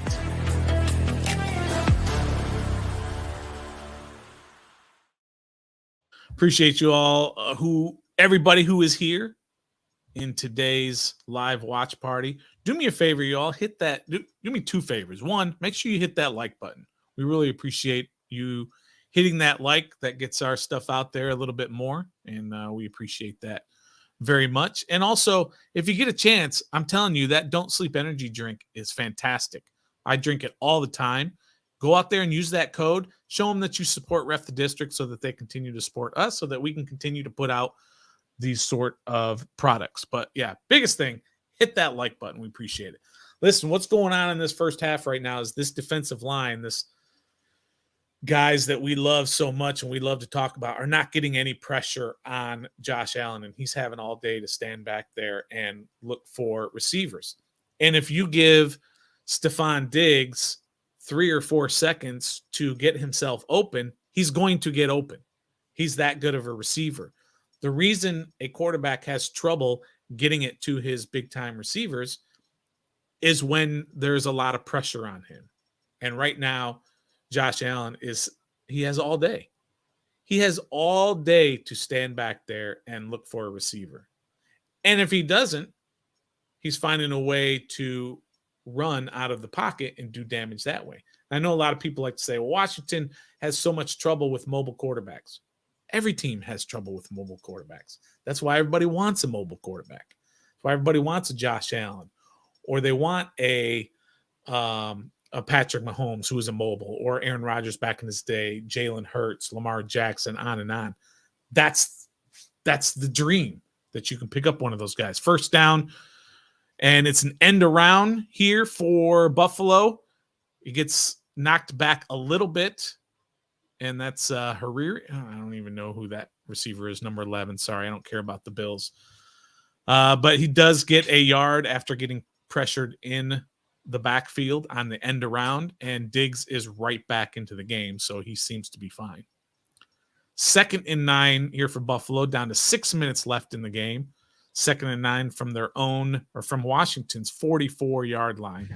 Josh Allen is in the shotgun. He's got Cook next to him, but he's going to throw it a quick slant, and it is complete. But he will be a little bit a third down of the first down. That's the same guy who got the end around. I don't even know who he is. Oh, sorry. I'll look him up. Hariri? Who's Bill's roster? I mean, I usually just pay attention to the guys who make plays. So, that time making a play, but bringing up 3rd and short. Can Washington hold? Oh, that's Dante Hardy. Sorry, I do know him. Buffalo Bills here. Now it's interesting, Stoner, with this. Even if Washington holds them, they're in plus territory. I expect Bills to go for this one. So this is going to be a handoff. Cody Barton on the tackle, but that is going to be a first down for the Bills. You know, they tried to strip the ball away, but they were unsuccessful. And I know when Gibson fumbles, everybody wants to say, oh, well, he punched it out. Well, they try to punch it out every time a guy's running. He dragged Cody Barton for a couple extra 3 yards. But another fresh set of downs, 4:40 left to go in the first half, and they're just absolutely dominating right now. Yeah, so we say that. It definitely feels that way, right? So, but they only have 9 first downs to Washington's 6. Well, here we go with the first down fake. Allen looking to pass this one. Now he is going to get tackled by Montez Sweat for the sack. Montez Sweat is not going to register a sack here, as there's a flag on the play. Unless it's against Buffalo, they'll take the play. Tripping on offense. Okay, Dalton so you're right. Called for tripping there. He won't get a sack for that because that's a no play. I don't know. I might decline it. You want 1st and 25, or do you want 2nd and 15? So he tried to trip Montez. What? Maybe they got the wrong number because he didn't trip him. He didn't even try. Maybe because that didn't look like Montez Sweat was being tripped there, but we'll see. Now it's 1st and 25, so Montez Sweat does not record his 4th sack of the season. No, doesn't count. 3rd penalty by Buffalo. Back to the 45. Right. Ball's going to go out to the left to Stephon Diggs. Jamin Davis and St. Juice take him down. Jamin Davis, the one in coverage there. St. Juice was assuming they Juice run was in coverage, but passed off to Jamin Davis. Assuming they had run the same play, it would now be 3rd and about 8. But instead, it's second down. I think I would have declined that penalty personally. But here we are. 2nd and 16. Stephon Diggs, four receptions, 62 yards, but he's on the sideline here as Allen's in shotgun. Cook out to his left. Ball is on the ground, but that is because there was a whistle before. I was so excited. There we go. We're going to move further back for Buffalo. Usually, on the offense. Let's see it. Yeah, let's roll. Right. Buffalo false start, moving backwards. Center getting called on that one. What do they feed those Hockley boys in the referees. Remember his dad was a referee and he was jacked, and now the son's a referee and he's jacked.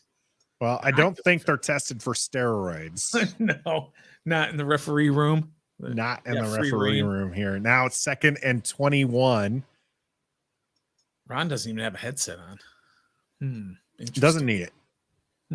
Let your offensive coordinators cook. All right, 2nd and 21. Allen looking to his right, quick pass out. This one is going to be just Cam Curl's got a tackle, man. Just can't hit him like that. Yeah, he didn't get any extra yards though, but he didn't, thankfully, because there was the rest of his teammates were there. But Cam Curl here bouncing off of the wide receiver, and St. Juice staying with his guy, getting the tackle. All right, come on, got a big. I mean, this is a massive 3rd down. We're almost to the 2-minute warning. 3rd and 12. That guy is having a time with that metal barrier there. That guy's been overserved. All right, 3rd and empty 12. Backfield. Cook is going to come in motion. It is still empty. Quick pass out to Stephon Diggs and just sniffing this one out. Yes. Chase Young and Forbes. Nice job, Forbes. Getting that one, bringing up 4th down. All right, now they're pretty far back now because that was a loss. There was so it was a loss field goal attempt plus those penalties. Yeah, 2-minute warning. I said earlier with that one, if they wouldn't have gotten on 3rd and short, they would have gone for it. But now we got a 2-minute warning here, and we get the 50+ field goal attempt. And we talked about how they were pulling those in practice. All right. So Washington going to have an opportunity to bring out the 2-minute offense. Important note here as well. Washington gets the ball to start the second half as well. So they could do the double dip, Stoner. Well, look, this is about the time right here. This is about the time offensively in the first 2 games where they started clicking. Was the middle of the 2nd quarter, towards the end of the 2nd quarter, and then on through to the second half. So we're going to see if that trend continues and if Washington can get something after whatever happens here. If they make the field goal, miss the field goal, whatever, Washington's going to get the ball. 2 timeouts, a little less than 2 minutes to go. Offensively, they've got to do something. You cannot go into the locker room with a goose egg. You've got to get something, even if it's just 3 points. Got to get some momentum. This is where I was talking about. I know Washington, it definitely feels like they're getting absolutely beat here, but Washington is only down 10 points, possibly going to be 13 after this, what we assume is going to be a long field goal attempt by Buffalo. And I mean, the second half is a whole different ball game. So, and if you can only be down 13 points, I mean, you would want to score, shorten that down.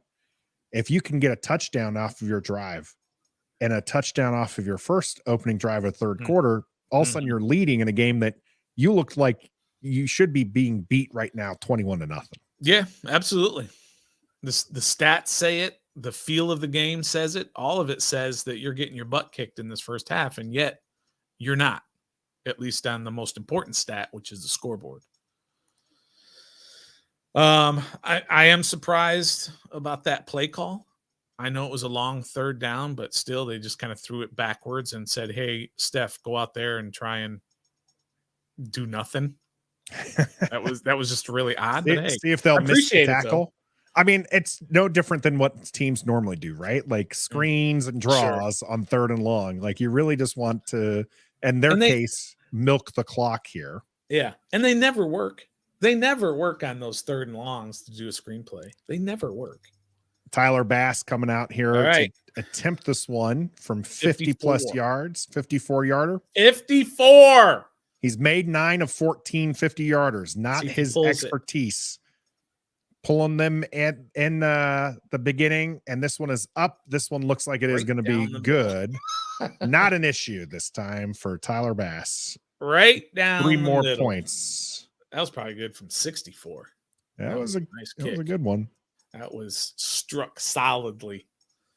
But look, look at that. That's halfway up the upright, or the crossbar, and or halfway up the uprights. All right. Stop your kicker love fest with Tyler Bass. Come on. It was 54. That was impressive. I just Washington has 2 timeouts, Stoner. Yeah, 2 timeouts and about a minute 50 to go. At least. Yeah. So they've got plenty of time, plenty of timeouts.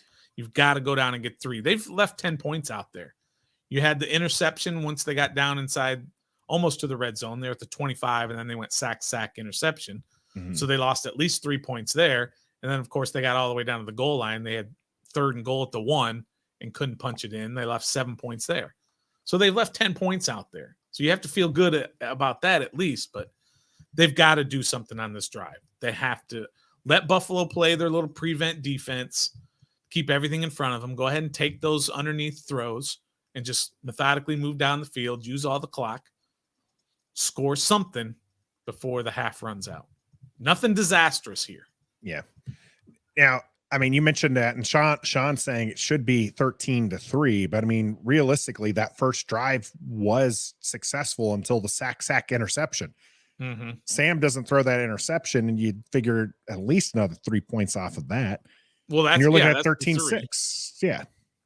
Well, no, they also had the 4th down stop, remember? Yeah, that was right at the goal line. I'm saying that should have been 7, really. Oh, sure. But I'm saying, at least, well, we said that they should have kicked the field goal, right? Yeah. Super minimum 6 for sure. Yeah. But yeah, you should have been able to get in it. You had a 1st and goal at the 9 and couldn't get 9 yards in 4 plays. You got to get 7 there, 6 there, whatever, 6 and I'm surprised about this too, James. I'm surprised Jahan Dotson not being more involved. We saw the one pass to him that went too far outside, affected by the pass rush there. Mm-hmm. Well, I mean, it's only been the passes that he's thrown. He's only completed 6 passes, and you've got 2 to Cole Turner and 3 to McLaurin, and then just the deep one to Samuel. Yeah. That's it. And they've only rushed the ball 5 times. And by the way, one of those was a scramble. So they've really run the ball 4 times. All right. Well, Sam Howell is going to get a shot here. 1:55 on the clock as they're about to kick this one off. And let's see if Louis is right here. Get that double up 7+7 as Antonio Gibson going to let this one bounce out. Yeah, the double up would be great. Again, that just changes everything. Absolutely does. Let's see. Do you think they'll start off with a screen, start off with a draw, something really safe throw, or do you think they'll drop him back 7 yards and hope he doesn't get sacked? Yeah, stop with these deep drops, man. I'm telling you, Eric Bieniemy. Tommy asking Howlers, are you still believing? We're believing right now as he's in empty backfield, gets this one quickly out to Terry McLaurin. Okay, that's fine. Just keep on doing that. Terry McLaurin looked like they were gonna slow roll it, and then it's like, oh no, that's right. We're 2-minute drill. We got to speed this one up here. It's not Antonio Gibson, this one here. This one's gonna go to Cole Turner. It's gonna be short of the sticks. All right, so 3rd and about 1 or 2. Play clock still rolling. Now's where Washington looks like they're going to take a little time here as it's 3rd and 2. Nope, they're going to snap this one. Howell's going to have to dump this one off, and this one is intercepted. Gibson, the intended target. Said we're asking for something not disastrous, and disaster strikes. That's a blitz, and you had a free guy coming right off the edge, and Sam just tried to dump it to his guy, but threw it basically right into the middle. Hyde with the interception. That's a disaster. That's an absolute disaster. 1:15 on the clock here.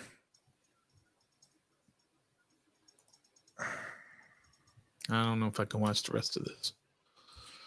Come on. Second half team, right? They definitely are. They definitely are. But let's see what happens. Allen going to get this out to Cook on the left-hand side. He runs out of bounds after a gain of about 3. It's unfreaking believable.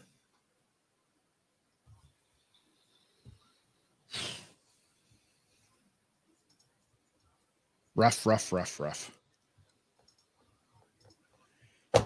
All right, come on. Washington defense needs to step up, get a turnover of their own.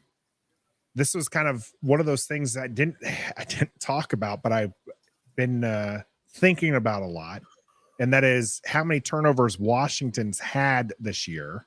They've been very fortunate to get their own, as Cook is going to go up the middle here for a first down run.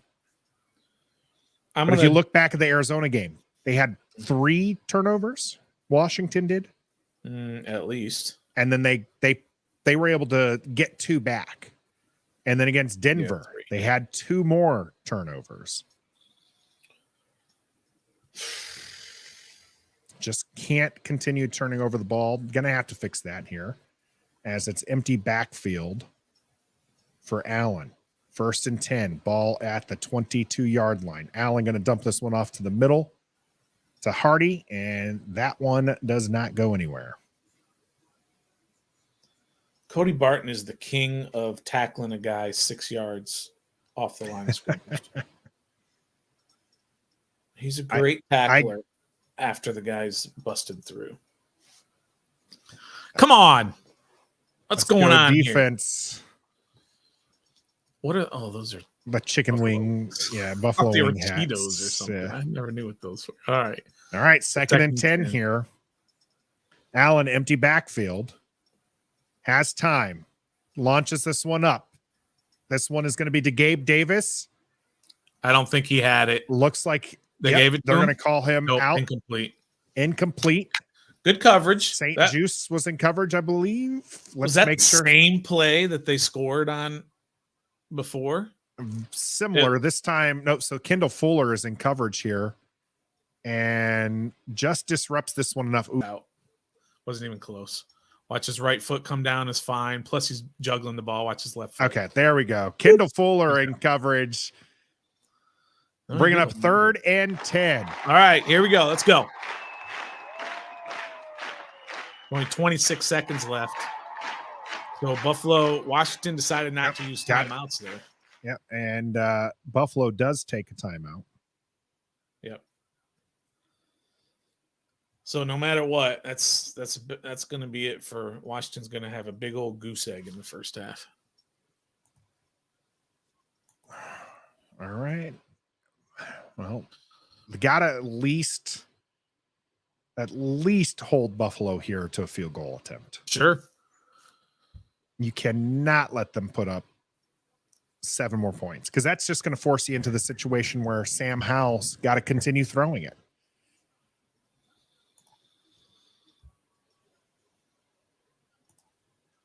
$168 total yards so far for Allen. Shaping up to be a pretty good day for him. Washington needing to reverse that. Right now, Buffalo 6 for 9 on 3rd down here. 3rd and 10. Can Washington's defense hold them? Come on, defense. 4-man rush ball is away. This one is going to be knocked out of bounds. I don't think. Oh, you're going to check that. He got 1 foot down. I'm not sure he got that other foot down. Hardy with the catch. Sean McDermott might agree with you, because he's trying to bring off the he's bringing off the field goal team that was running out there. They're looking to go for this on 4th down. See, Ron's got his headset back on, by the way. They're going to go for it, but I call timeout, Washington. I don't know that he had his feet down. But this Looks is like that's going to stay here. 4th and 2nd. Yep, this has got to be up above. Dalton Kincaid. They're just going to try to get Washington to jump off sides. Good discipline. They almost fell for it. They almost jumped there. Yeah, they did too. I guess he was in bounds, but man, when I looked at it live. Well, Buffalo took the timeout, so it means that there's time for New York to check this one. See, they've had plenty of time. So. Yeah, it's definitely going to stand here. So now the field goal unit's going to come out. Houston up 14-0 on Jacksonville. Wow, that is surprising. A lot of people wanted Jacksonville in their survivor pool. Yeah, but still early there too. Yeah, 2 missed Those field ones- goals, by the way, at least for Jacksonville that I had seen. Oh, wow. 32-yard attempt here for Bass.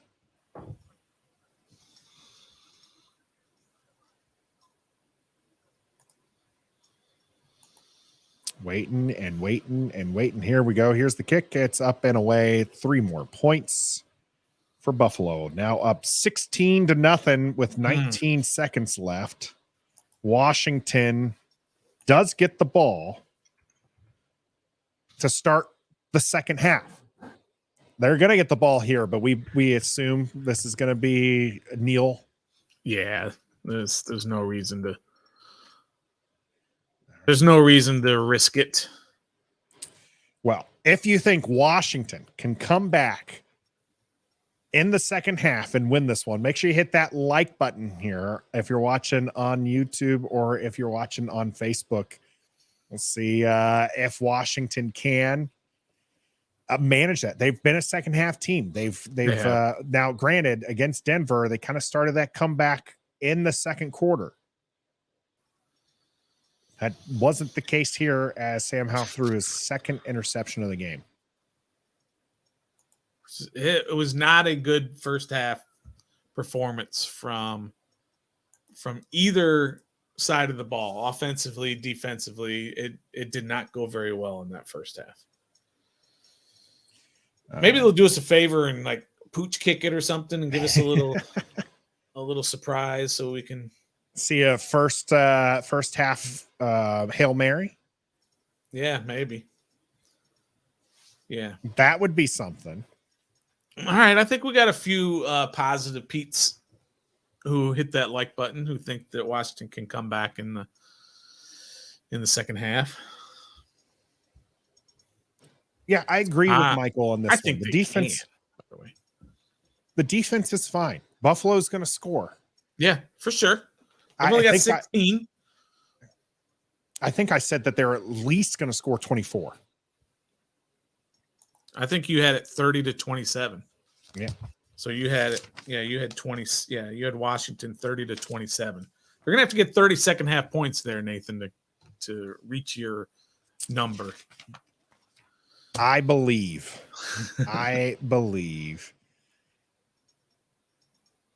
They had a good opening drive that didn't work out. Then they had a good third drive that they didn't manage to score off of 4th and goal. Yeah. And then they've had 2 drives end in interceptions. Yeah. And they're about to have a 5th drive end with the kneel down. Antonio Gibson's back. He did try to take out one. Yeah, I think he should go ahead and try and run it out if it's a decent kick. Why not? Yeah, if it is possible, but this one is not going to be possible. Yeah, but if he kicks it back of the end zone, yeah. I think kneel down.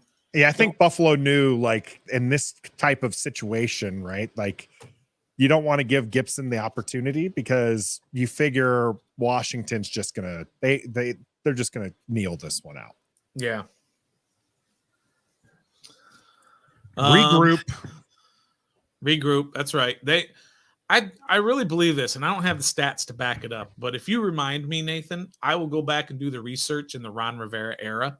They're just going to hand this off, I think. But yep, hand off to Brian Robinson, getting some garbage time first half first down runs. Got 10 yards, and that changes the ratio. I'd already tweeted out the ratio of passes to runs, but I have to adjust it by 1 run. But if you remind me sometime this week, I'll go do the research on first half versus second half points in the Ron Rivera era. Because I do believe that they are a much better second half team since Rivera got here. Now, back before that, Jay Gruden was not that way. Jay Gruden was not a second half kind of guy. He never seemed to make adjustments. But Ron Rivera, just without the stats to prove it, I think he's a second half guy. All right. Well, I'll have to remind you later today to make that research possible as Washington goes into halftime down 16-0 here. Gonna get the ball back to start the second half and really needs to get something going here. Bosky asking the tough question. Why does this happen every week? Is it coaching, the players, or what?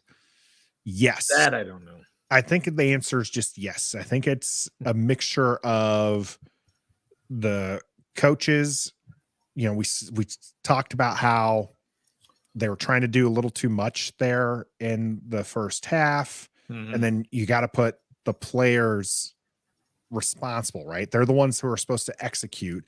And honestly, I'm trying to think of a play, Stoner, that I didn't actually like. I mean, I said that they should have gone for the field goal, just go for the points. And they didn't. They went for the fourth down. But I mean, like I did say that one, if it weren't for Brian Robinson getting blown up, that was likely going to be a touchdown to Bates. So yeah, I can't think of a play. Can you think of a play that you didn't like from Eric Bieniemy? That I didn't like. I mean, can I point out one particular play? No, but I do have a problem, and I know everybody seems to make excuses, and I'm pointing right there at you as well, Nathan, that you love all of these pass plays from Eric Bieniemy in the first half. Everybody loves all of this. Well, you love the idea. There's supposed to be some shorter passes. And because you even said that you like this Bills short pass game. Okay. But at least they ran the ball quite a bit. Buffalo did. They worked that in there.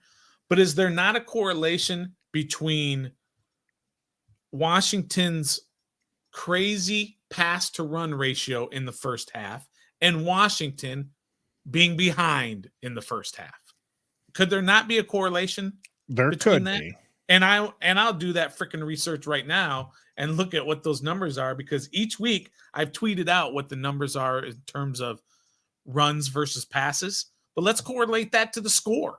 They've been down at halftime now 3 consecutive weeks. In 3 consecutive weeks, their ratio of pass to run has been way out of whack. At least if you're a run the damn ball kind of guy like I am. Yeah. So for the record, crazy. Buffalo running the ball. They're technically 14 of 72, but 2 of those were Josh Allen scrambles. You take the 2 for 36 away, and they're 12 for 36, Stoner. Okay. All right, but 12 attempts. Yes. For 36 yards for Washington. That's 5 now for Washington. That's not a great average. You're just saying that you just want them to just run the ball even if you're getting 2 yards. Yes. That's in the history of the NFL from the very first days of no helmets or anything, and you couldn't even throw a forward pass. Running the ball. I know you watched those games in person, Stoner. Hey, so I know that I was there. I was there watching them in person. But the point is that we love all this. Oh, let's throw the ball to set up the run. It's not working in the first half of these games. And now in the second half, you have to throw the ball all the time because you're losing week after week after week. We've got to cut out this ratio. And I'm gonna look it up right now, and I can find it fairly quickly. What that ratio has been in terms of runs to passes and the score for each of these 3 weeks so far, with Eric Bieniemy at the helm of calling the plays. By the way, Eric Bieniemy, the second coming, has 0 points for this offense in the first half. 0. Zippy. Still early. It's definitely still early. This is only the 3rd game into his tenure as the Washington offensive coordinator, even on the defense side of the ball. So, there's been a lot of 4-man rushes that have been picked up. And so you haven't really seen Washington get there. There was a sack that was wiped out due to a penalty. So on defense, even the Gabe Davis touchdown, I don't think was. I think that's not on the coaches as much as it was just, again, Defoe looking like he thought the run was just going to go straight up the hash, and Gabe Davis cuts it to the pylon. So I don't see anything from the coaches that in this particular game is putting them down 16-0. The players' execution, particularly Sam Howell's execution, needs to be better. Sam Howell getting sacked far too often, and I'm not going to put that on the offensive line. And the first interception, okay, that sucked. That was an excellent play by the linebacker. I mean, he was fully. It was a bad throw. Don't it wasn't a great throw. It wasn't a great throw. It wasn't a great throw, but it was. I mean, look at this. I mean, they just showed it up on screen again. It was. He was fully extended. Mm-hmm. I don't think it was an awful throw. It wasn't like it was straight to the linebacker. The linebacker had to make a heck of a play on that. Okay. A bad throw was the one to Gibby in desperation that got picked off. That one is just a bad throw. All right. You guys love to give making you guys all are apologists. Making all the excuses for Sam Howell and this offense is they have to figure out something, Stoner. Maybe it is running the ball. Right? Maybe that's what they need to do here. They're only down 16. That's 2 scores. That's only 2 scores. Now, granted, I don't expect them to go for 2-point conversions, at least here early on, but this is still very much a winnable game. Absolutely. I'm not giving up, but yes, absolutely. I'm trying to do my research here while you're talking. Well, while you do your research, everybody get in that chat. Let us know what you think has to happen differently here in the second half for Washington. Make sure that you hit that like button as well. And I don't think we've hit a halftime don't sleep. So here you are from our sponsor. When I'm live streaming Commanders games with my boys on Ref the District, I got to keep my energy level up. Way up, over 100 at all times. Go! Kick 6, baby! Get in there! Just that's a pick! That's a pick! And the best way to do that is with the official energy drink of Ref the District, Don't Sleep Energy Drink.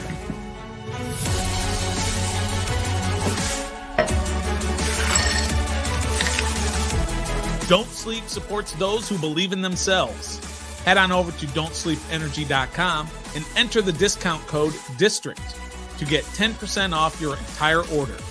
That's code DISTRICT to get 10% off at don'tsleepenergy.com. Don't sleep makes you great. Let's go.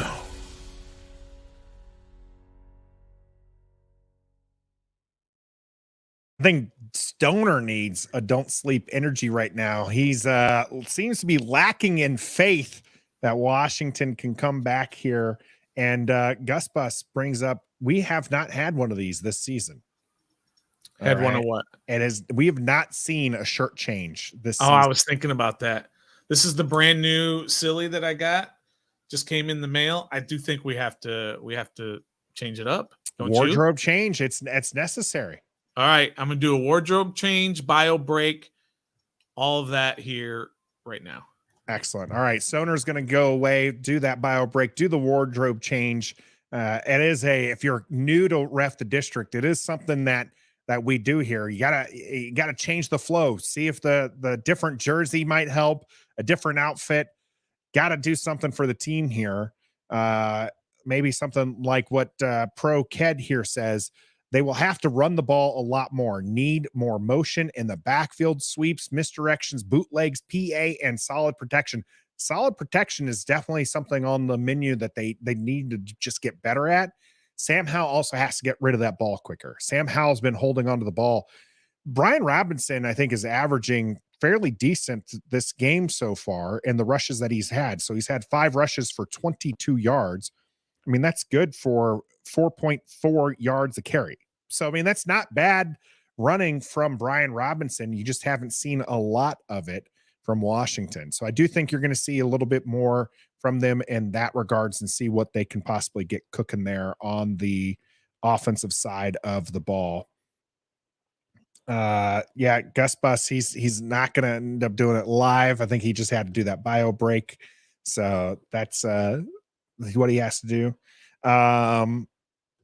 Sean saying they're gonna put up 16 more points on the new shirt. You never know. You never know. If they put up a touchdown, if Buffalo puts up a touchdown, I will have to change out of the Ryan Kerrigan jersey. I'm wearing Kerrigan today. So the Daniel saying blitzing. I know a couple people brought that up. They see Washington seems happy. Jack Del Rio seems happy just bringing the 4. I saw at least one Jamin Davis late blitz, right? He came from, several yards back and was easily picked up. So I'm just not sure what Washington, whether or not blitzing is necessary. I mean, they got to do something because that 4-man rush isn't getting there. So maybe bringing in somebody, but that allows Josh Allen to hit the quick one here as Stoner's got a classic Redskins quarter zip on now. And Gus Bus, you can yell at him for not doing it live here like you had asked. All the legends on the field for Washington.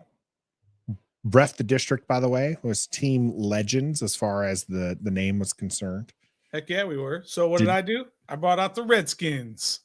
You did. That's my change. But Gus must ask you to do that live, and you let him down, Stoner. You let him down. I had to do the bio break. I had to refill my drink. That's what I said. Yeah.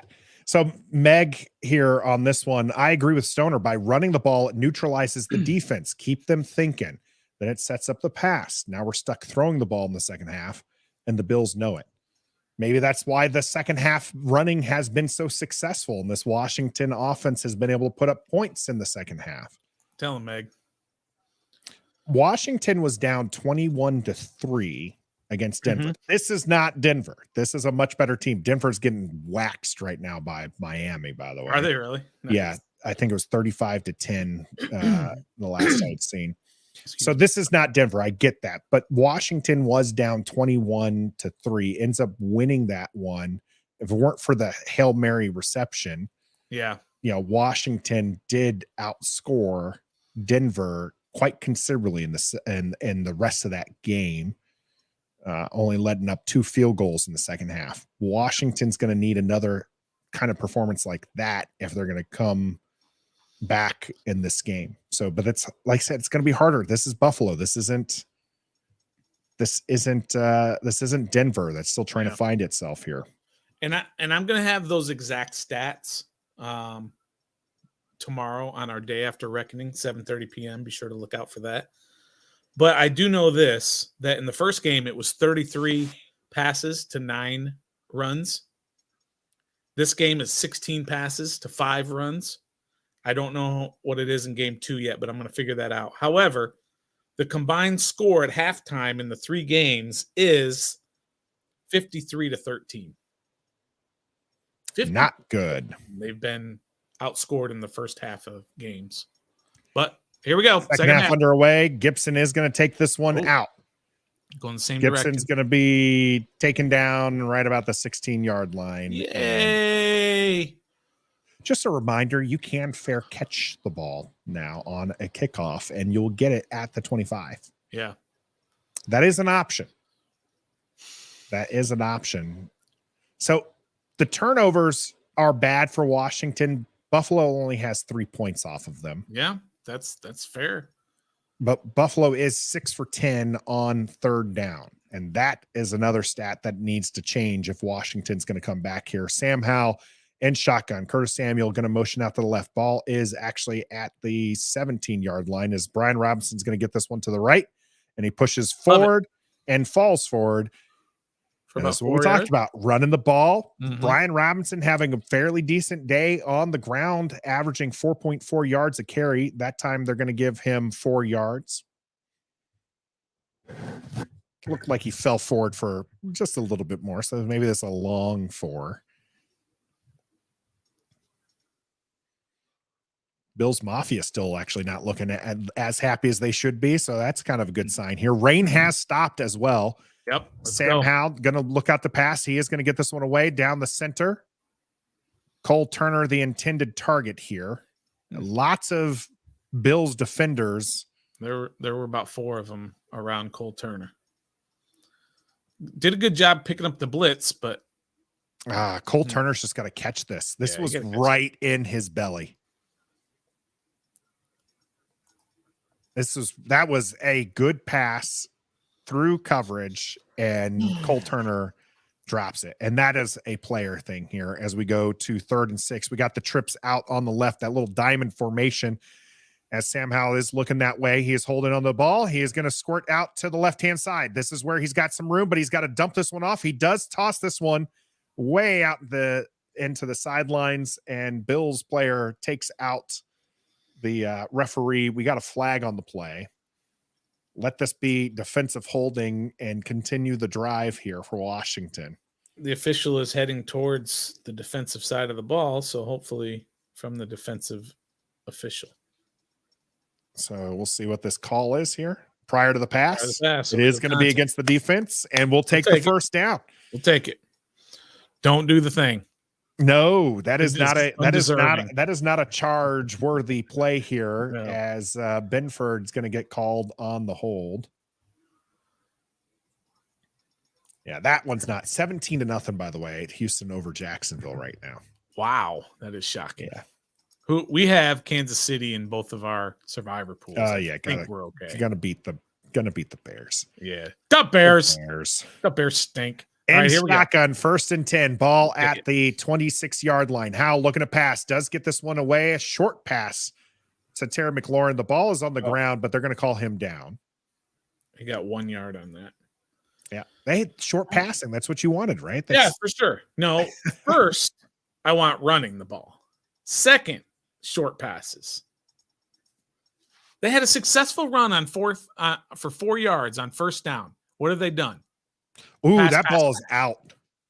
It's either not a catch or it's a fumble. So we're going to bring up 2nd down. Yeah, 2nd down and 9. So nobody's going to quit. They did call it. They got to snap this ball away. They're all acting like it's no big deal. Yep. All right. So there we go. That's going to be the challenge flag. They got the challenge flag. Nope, that's a penalty. I'll take anything out. I'll take anything progressing here because Washington just got away with one. He's going over to the Bills sideline. I'll take a illegal substitution. I'll take a false start. See, he's talking to the coach. Yeah, anything to not allow them to review this play. Oh no! Anything. Oh no! Let the snap have this. They called it 2nd and 9, and they're showing the replay on screen now. So, okay. This is not a catch. It's probably not a catch. Yeah. So if they want to waste a challenge on that, feel free. That's not a catch. Yeah. The call would be simply that he didn't catch the ball. Yeah, but if they challenge it, they're going to waste a challenge on a 1 yard. Yeah.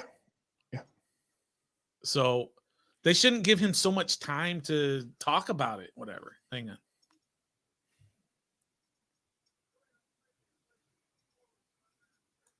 Forward progress. No challenge allowed. Okay. They called forward progress. Washington's still getting away with one. Got away with that. That's fine. 2nd and 9. Let's go. 2nd and 9.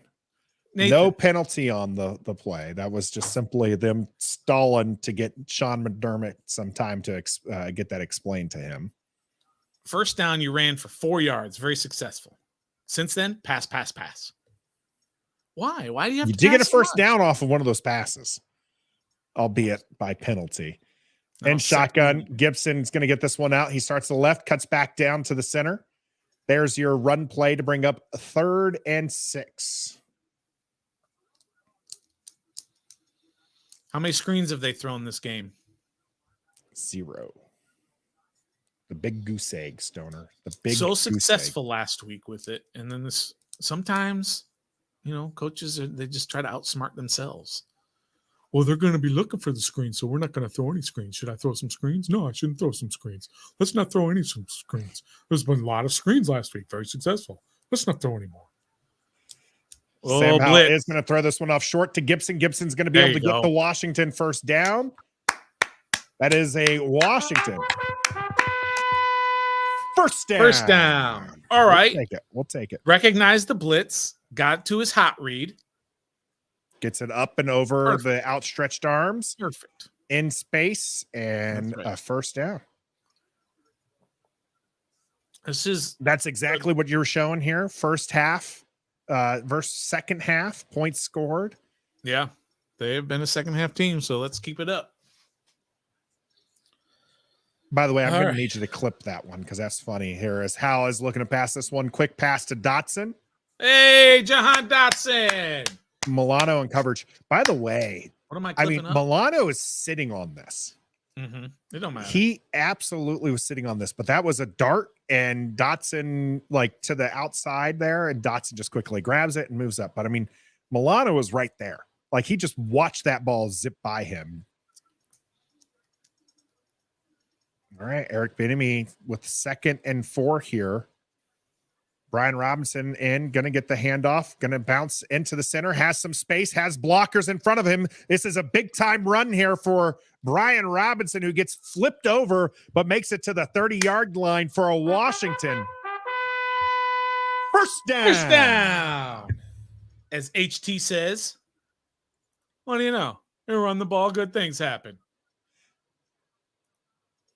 Good blocking up there by the tight ends. Good run, solid running here by Brian Robinson. Poyer getting pancaked by I think a receiver there. As Brian Robinson's banked up, but probably not too bad. 30. Here. Gibson's going to take this one now over to the right-hand side. He's got a hole. He's got a blocker. He's going to get another Washington first down. I could be offensive coordinator. Jeez. Good blocking again up front there. Cole Turner opening up some space and Antonio Gibson getting a first down. Now the Washington offense seems to be getting back to that first drive where they mixed in the pass and the running. Here we go. Second time in the red zone. Ball is at the 17-yard line. Sam Howell in shotgun. Gonna delayed handoff to Brian Robinson, who spins his way to about 2 yards. All right. Still, now you're bringing the safeties up. Now you're bringing the linebackers up so they can't sit and drop back so deep like on that interception because you have these successful runs. They got to bring guys up a little bit more, and then you can throw the ball. Look, they're doing all your research for you. This play. It's not rocket science, Nathan. It's not rocket science. 2nd and 8 here now for Washington. Neither is in the red zone. Gear. Last trip in the red zone ended on turnover and downs. You got Curtis Samuel in motion behind the big John Bates. Sam Howell has time, passes this one, and is intercepted right in the end zone. They're going to say he was down maybe just outside the end zone. Yeah, whatever. It's still an interception. Pressure again, Nathan. It was pressure, and it looked he might have got his arm hit just a little bit. He couldn't follow through. It's a pressure again. He got hit. He's in the end zone, so now bring it up to the 20. Is that 3 picks? That's the 3rd pick of the game.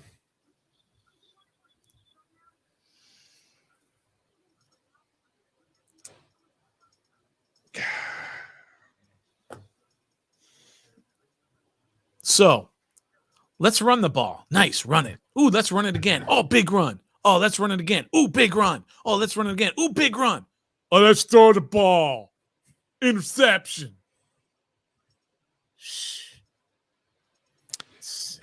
Passing game just not working today for the Washington Commanders. Yeah, Gus Bus taking this one to, I think, the extreme here.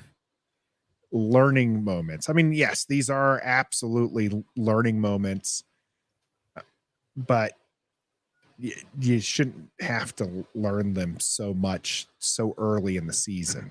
So many times in one game. Learn once and freaking learn. Patriot Too many clips, learning 3 moments. runs, 40 yards, and an interception.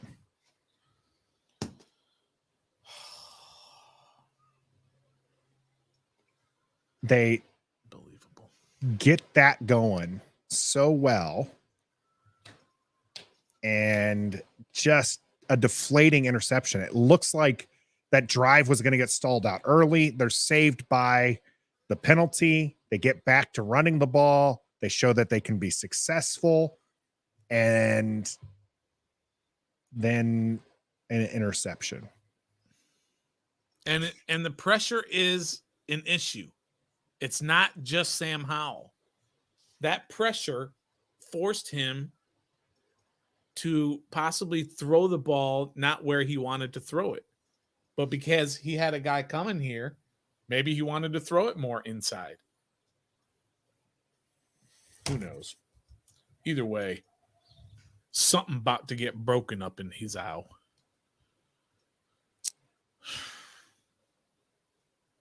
So they labeled that guy Jahan Dotson, which is funny. Curtis Samuel, the intended target here. Just kind of doing a little out and up. Sam Howell sees him, and Sam Howell, that's a bad pass. That's a horrific pass. Sam Howell has to, I mean, it was a good play by the defender, but Great play. the Oh, by the way, he should be at the 1, right? he is at the 1. Yeah, Okay, he definitely did not get touched here. So this is going to be Washington's opportunity, maybe the defense to step up here. Going to fake the handoff. Josh Allen has time. Now he launches this one out. Trayvon, freaking, I said the wrong. Diggs. Stephon Diggs there out at the 30-yard. Josh Allen is standing back there like he's in line at the post office. Just standing around, waiting.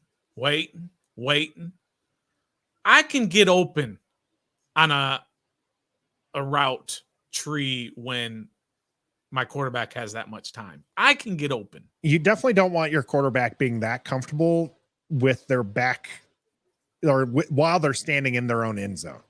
Like he should not have been that comfortable. Ball's at the 31-yard line now after starting at the 1. Quick pass out here for the Bills. Gets moving forward. 9 yards. Sherfield. 2nd and 1 now. I'm going to have to go get a couple more of these. These adult beverages. I'm on the water train right now. 3 interceptions by Sam Howell. I wonder how many, if they're chanting for Brissett in the stands.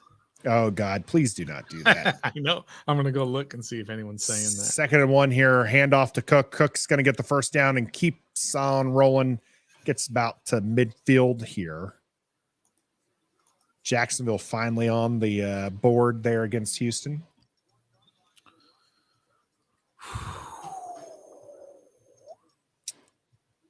Wide open middle for Cook to run that one out. Now has 34 yards rushing on the day, and expect that number to go up as Buffalo is going to look to try to extend their lead here. Ball on the 50. Josh Allen's going to fake the handoff. Quick passes out. That's going to be good to Gabe Davis. Fuller's trying to say that one hit the ground. No. Oh, did they say? Yeah. Looks like it did bounce. Yeah, looks like they're going back.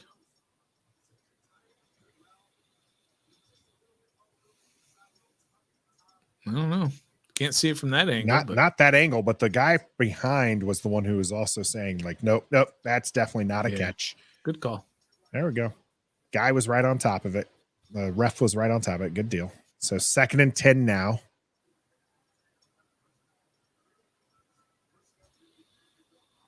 Well, early start there. Josh Allen now going to be rushed out. No call here. Montez Sweat decides to push him out.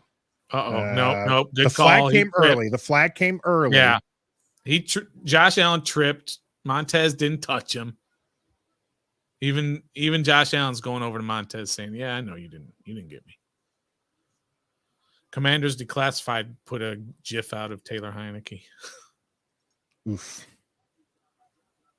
Holding. So this is going to come back there. Yeah.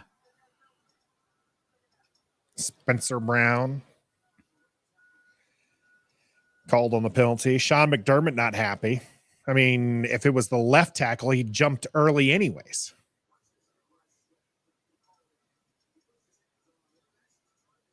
Oh, wow. No, that was all acting. That was Good acting. Josh Allen let Montez Sweat put his hands on him, and then he totally whipped his head back and pretended that he was getting pushed. 2nd and 20 here for the Bills. Allen again having some time. Now he's pressured. Chase Young trying to get him down, and Davis with the pass defended. Bring it up 3rd and 20. I'm going to keep this one going here, Stoner. All right. I mean, it seems a little. No. It's we got to get back in this. It's not 27 nothing. It's only 16. You're 2 scores out of the game. HT asking here, have you ever seen a team get penalized so much and still spank their opponent?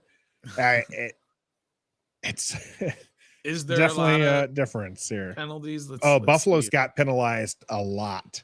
All right, this game here. 3rd and 20. Defense got to step up, try to get a turnover here. Josh Allen still having time. Launches this one up here. This one is going to be intercepted by Fuller. There you go. No flag.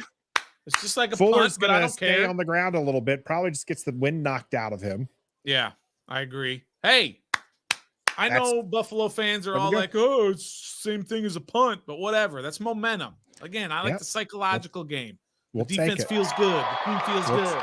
We'll take it here as Kendall Fuller gets up and does look like he collects this, but he definitely looks like he landed a little awkwardly, got the wind knocked out of him here. 6 penalties for 45 yards for Buffalo. Oh, thanks for the reminder there, Gus Bus. I'm slacking. It still says we are in the 3rd quarter. There we go. Everyone has their timeouts. Good call, Gus Bus. You know, I guess I'm taking it for granted that the graphics are just so much easier. Yeah. That it's going to be automatic. Yeah. That the graphics are going to be like, it's the 3rd quarter, so I'll change it myself. This is why we need a producer. So it's not even on me. We just have trying to talk, read the comment section. It's not an easy gig, but we appreciate all the support that we get from everybody in the comment section. And of course, those of you who like the video. So that goes a big way to making sure that YouTube promotes our content. So we appreciate that support as well. Absolutely. Yeah. Y'all newbies haven't hit that like button. Come on now. Washington getting a turnover here. Maybe just helps a little bit in that turnover battle. And this is what Washington has done the last 2 games. They've given the ball up, but they were been able to get the ball back just a little bit. Can they pull off a miracle here? Maybe not quite a miracle, but kind of feels like it'd be a miracle. Yeah, but I mean, they've got to continue to run the ball. They're not down to where you just have to throw the ball every time. They showed that on the previous drive. They ran the ball extremely effectively and moved right on down the field. And then when it came down to it, they decided to throw the ball, and that's what got them in trouble. So get back to running the ball. Get some screen passes in here, for crying out loud. And I see on Twitter a lot of people complaining about no screen passes. I do think that that's probably a point that Eric Bieniemy is saying. We ran so many screen passes last time that Buffalo's probably well prepared for it, so we're not going to run it this time. They just got to run it. Just got to run some screen plays. Right now, this should be a screen play. 1st down, run a screen. That's my prediction. They were very successful in those screen games, and we noted, and then I think, was it Dan Orlovsky noted as well? Mm-hmm. Danny O said that they were not conventional screens, right? It wasn't a 3rd down and long. Mm-hmm. These were 1st and 2nd down screens that you saw some success. We'll see what Washington has here with 6:27 left to go in the 3rd quarter, as it is going to be a handoff to Brian Robinson, who moves out to the right and pushes his way forward. Why Gain not of about 5 or 6 on that play. I know you can't do it every single play, obviously. You do have to throw it some, but you should be running it more than you're throwing it right now. That's been your success here in this game. I'll even give you the stats for it. Up-to-date stats, live stats. They have run the ball for 92 yards. 2nd and 4 here. Brian Robinson still in at running back. It is going to be a delayed handoff. Brian Robinson's going to kick this one out to the left. He makes the first guy miss, and he's there for a Washington. First down. Let's go. How about this stat for you, Nathan? 12 for 92 is what their rushing stats are. 7.7 yards per rush. They're very successful. This one, by the way, Edmond's going to bring them up to about the 37-yard line, their own 37. So they're still looking to get towards midfield here. After a Kendall Fuller interception, got them the ball back. So actually 38-yard line, 1st and 10. Antonio Gibson in at running back, picks up the ball. Blitz. Sam Howell holds onto the ball, but does get taken down. Depending on the mark, this is either no gain or a loss of 1. But it is going to be a sack as Sam Howell felt the pressure from Floyd, steps up, and Wiley unable to keep that him engaged, and Floyd able to take down. You see what Sam Floyd Howell did? He looked right at the marker to see if it was a sack or not. These guys So that's the 4th sack. They've more than doubled their sack total on the year here. Not great for Washington, as Sam Howell's going to get another sacked one. a 5th time.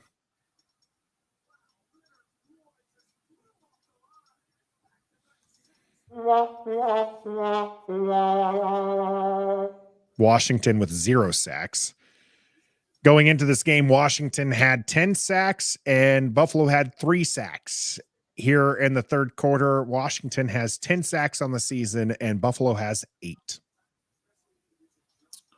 Run for 6, run for 13. Pass.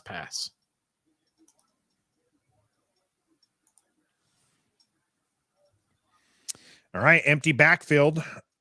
Sam Howell does have some time, does finally Now throw they're a trying to screen screen on a 3rd down. third Brian Robinson is going to spin out, stays up, and brings be a this holding. one to about the 46-yard line, but there's a flag on the play. If And it's it's going to go against ineligible. Washington, ineligible man downfield. If they decline it, go for it. I don't think they'll decline it because he's too close. Washington with another penalty here. They are going to redo 3rd down. Yeah. That's what you talked about, Nathan. There are screenplays and then there are screenplays. Mhm. And that was a screenplay on 3rd and 20, whatever it was, that you know is not going to be successful. And that's the worst time you want to run screenplays. Yeah, that's not an offensive weapon. That is a trying to just do some ball control type stuff here. Yeah. As we got 3rd and 21. Brian Robinson fairly successful on that one as far as not getting a 1st down here. Gibson in. Now they're opting to play. Nope, we are going to dump it off to Gibson, who's going to get tackled for a loss.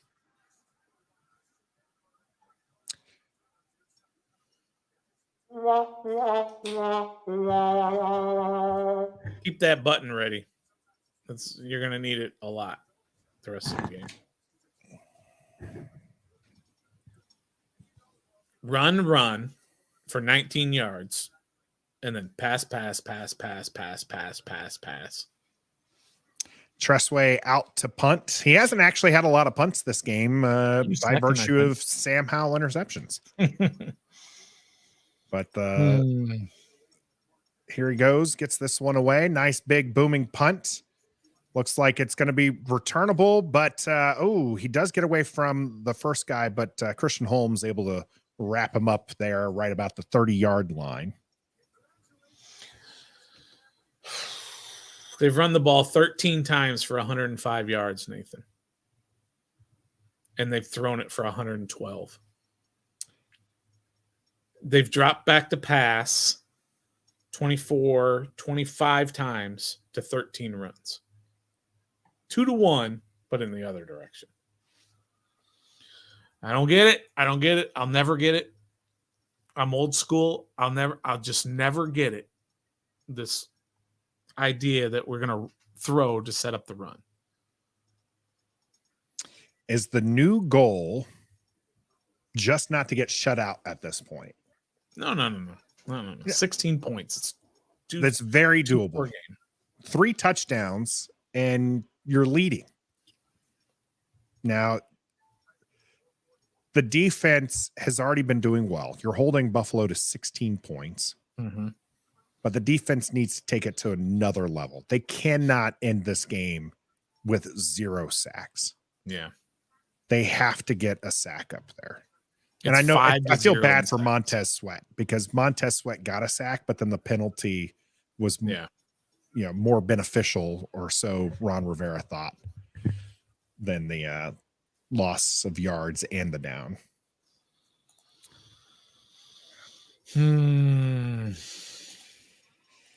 Edmund Paul still believing 17-16 right. Washington. That'd be something. I'm here for it. 17-16. Absolutely. Defense, Edmund, defense does need, I'm telling you, the defense needs to, this is a game right now where I feel like the defense needs to put up points. They Not have to just get a turnover. They have to put up points. Yeah.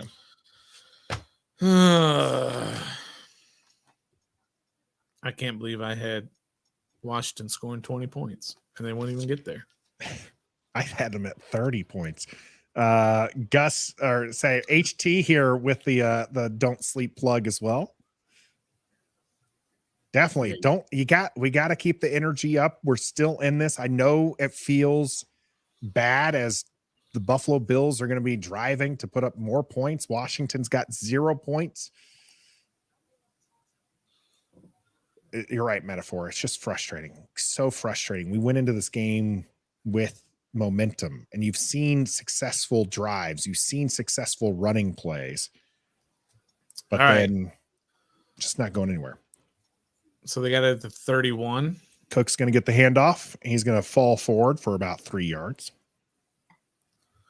See, Jamin Davis came up in the hole on that play and punished whoever it was, tight end or whoever was the lead blocker on that, and punished him and forced James Cook to bring that right back into the middle of the defense where he had a bunch of his friends there to make the tackle.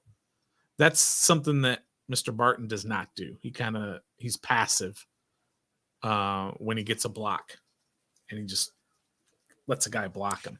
152 to left to go here. Ball is right about the 39-yard line. Josh Allen looking to pass, launches this one down the middle, almost intercepted, but this is going to be Diggs with the run. It's going to be past the 50-yard marker there.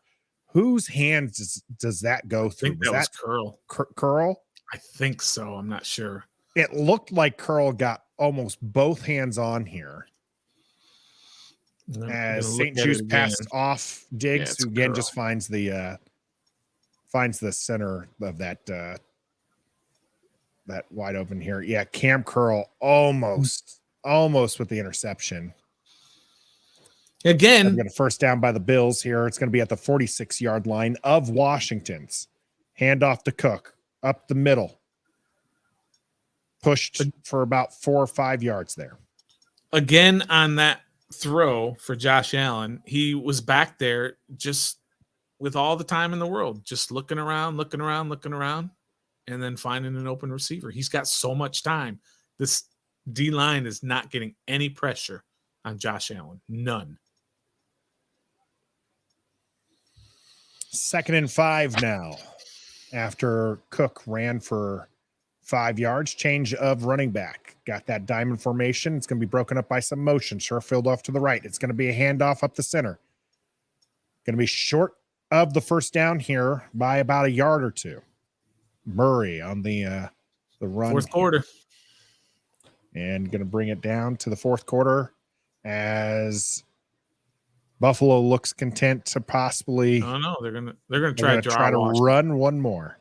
They're going to try and draw Washington. But It's they're not going to have any time. going to go to the fourth quarter here. Yep, they were trying to get Washington down 16-0. Nothing. They went Nada. from 30 points last week. What was the score?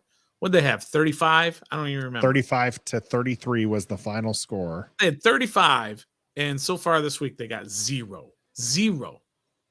That's crazy to me. How a team can do that. It's Same not team. good, Stoner. It's not good.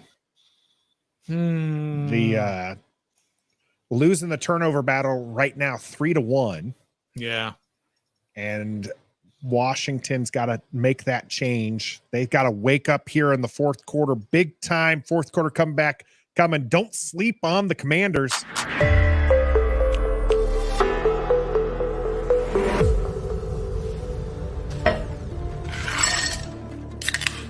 Don't Sleep Energy is a proud sponsor of Ref the District. Head on over to don'tsleepenergy.com and enter the discount code DISTRICT to get 10% off your entire order. That's code DISTRICT to get 10% off at don'tsleepenergy.com. Don't Sleep makes you great.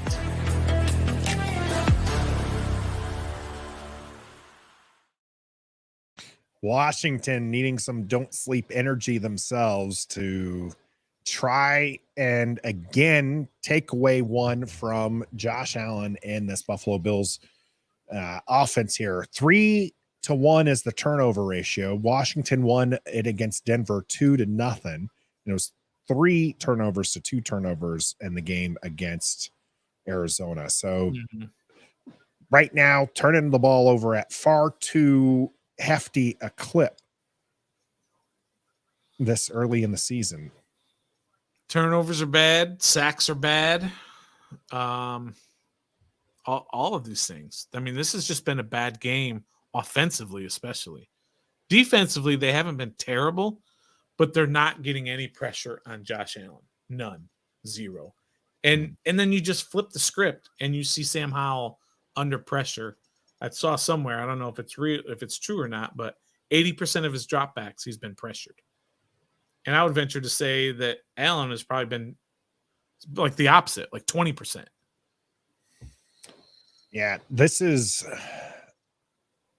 it's concerning because again, Buffalo came in with 3 sacks.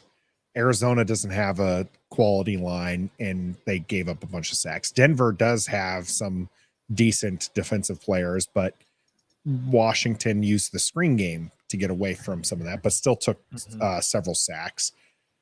Washington needing to figure this one out here. 3rd and 1. This one's going to be stopped short of the sticks here. But they are across the 50. They're at the 30. And Sean McDermott normally goes for this. I mean, they gained half a yard here. They're going for it. They essentially cut this in half to bring this to 4th and 1. They're going for you it. got a quarterback who's like 6'5". What is Josh Allen? Yeah, he's 6'5". 6'5". I mean, you just push him up the middle. Yeah. They're going to go in shotgun, though. It's definitely going to be an inside handoff, or he's going to fake it and run around the left side. Diggs in motion. Allen looking to throw. Gets this one batted down. This is Washington. Let's go, D-Pain. All right. Well, I'm trying to make sure I get the right one there. Yeah, we'll get some. There you go. Made a play. Getting in there. Made a play. Jack Del Rio, if you read his lips, he says, "What was that?"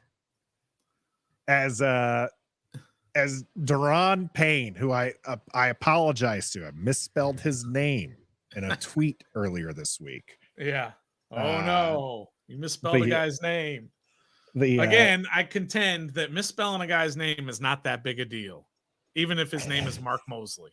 Okay, not that big of a deal.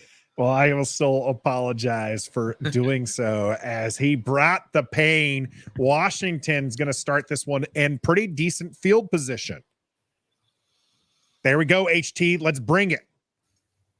I didn't even use maybe I gotta avoid the 3rd down clapping. I didn't do it either 3rd or 4th down. We did the wardrobe change. Should I take off the Kerrigan? I think you got to make a change, son. All right. I mean, I made a change and they started moving down the field. So. All right. I'm not going to pull a stoner. I'm not afraid to change on camera here. So here we go. All right. So he's going to change. He's going to take the Kerrigan jersey off, and he's got some generic Redskins burgundy and gold shirt. I like it. I like it. You get to see how little sun my body gets. I like this Joseph Polly. A screen pass to Terry on the first play. About a little bubble screen. Come on, let's go with the screen. Let's get this offense rolling. Yeah, I don't think it necessarily has to be to Terry either. I think just a screen right here would be significant. Okay. That is a turnover. Yeah, I was about to say it's turnover on downs. It is absolutely a turnover. Love it. Counts as a turnover. All right. Raid the cage. Is that a Wayans brother? Who is that? Doesn't All right. Show won't last that long. And here we go. Josh Harris sighting. Someone asked earlier, are we going to blame, I think it was a synonym name or something like that. Are we going to blame the owner for this one? No. If Washington is unable to come back, I will blame Sam Howell. I will blame all the people who haven't hit the like button. Y'all got to hit that like button. There's 300 of y'all here. We got 107 likes. Let's go. All right. Let's see what Washington does here. 1st and 10. I'm going to get to. All right. After here, we do have Antonio Gibson in at running back. Usually he's in as a pass blocker. This is going to be a screen. Is thankfully pulled in by Gibson, who spins out of and then drops the ball. Oh, the ball. Unbelievable. Unbelievable. Unbelievable. That's it. I'm done with Gibby. I'm done.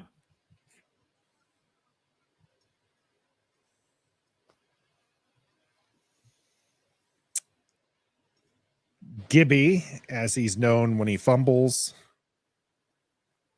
puts this one on, and it's not even like it was a bad hit. It wasn't like that was straight on top of the contact. It wasn't the peanut punch or anything like that. And unbelievable. All that good momentum. Man, if I'm the defense, I'm just mad. You just get a quality 4th down stop, and now the ball's on the 29-yard line, 1st and 10 here. They're going to go. Fakes the handoff, dumps it quickly to Cook. Cook is going to make Cody Barton dance a little bit before getting taken down by Jamin Davis. So we did get ourselves at least some good news here. HT showing up with that. Oh, that's the charge here. With $1 here. Appreciate that. HT. Appreciate you. That was good for a 1st down by the Buffalo Bills. Now they are at the 21-yard line. So unless Washington's defense can turn the ball over, Bills are going to put up some more points here. Josh Allen does get this one away. Cam Curl in on the coverage in the tackle from Diggs, who, while been very involved in this offense, and I think he's accounts for 28% of Buffalo's offense coming into this, or at least receptions and everything, that he's not been explosive. He's been involved, and he's had a couple big plays, but none backbreaking. As Washington's got 2nd and 7 here. Cook is going to dance. He's going to make this one into the middle. Gets taken down. Is that Payne? Fuller and Barton. Payne just ran over that guard and almost got the handoff. I mean, he destroyed the guard. Watch Payne. Oh, I guess it was the tight end that came by. That tight end doesn't know what hit him. Good Lord. Turnovers 4-1. 11 rushes for 47 yards. Cook on the day. 3rd and 2. Not going to bring back the clapping just yet because it seemed to work last time here. Josh Allen's got a quick pass out and quickly snuffed, but quickly let go was Jamin Davis. So this is going to be a first down and goal for Davis Murray sighting for Buffalo. Yeah, they don't use Cook a whole lot in the red zone. They have Harrison Murray for that. Something I probably should have known before drafting Cook as one of my running backs, but it happens. I heard a little glee in your voice when Cook got that nice run. No. This is a quick handoff here. Make that tackle. Forbes able Nice to job. get this tackle for loss here, staying with it. Looked like Hardy was going to bounce back inside and avoid the tackle by Forbes Jr., but Emmanuel Forbes able to stick on that one and loss of, I think, about 3 yards on that one, it looked like. Someone's mouth guard is on the Is that what that is? grass there. Somebody's saying the defense is bad. Defense has been really good. Defense is, again, you're holding Buffalo to 16 points. It's not bad. And how many chances have we given Especially off of 4 turnovers. them? Yeah, exactly. Josh Allen looking to run this one himself. He does get this one away. He's got a wide open touchdown. Wide open. Defense closed around him and opened a wide open hole in the center there. Somebody almost had him for a sack, but I mean, he's 6'5", 220. I think bigger Can't just than get that. him with an arm tackle. Yeah, Jonathan Allen pushing up the center. Cam Curl whiffed on the sack.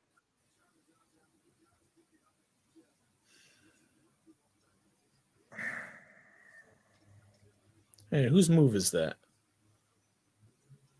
Does the floating thing? Yeah, where you do like the finger roll layup. I'm trying to think. Somebody tell me whose move is that? That's not Josh Allen's move. Oh, That's it's his move right now as they put on 7 points here, and I got to update the score. Now it's 23-0. Washington just needs to get something going.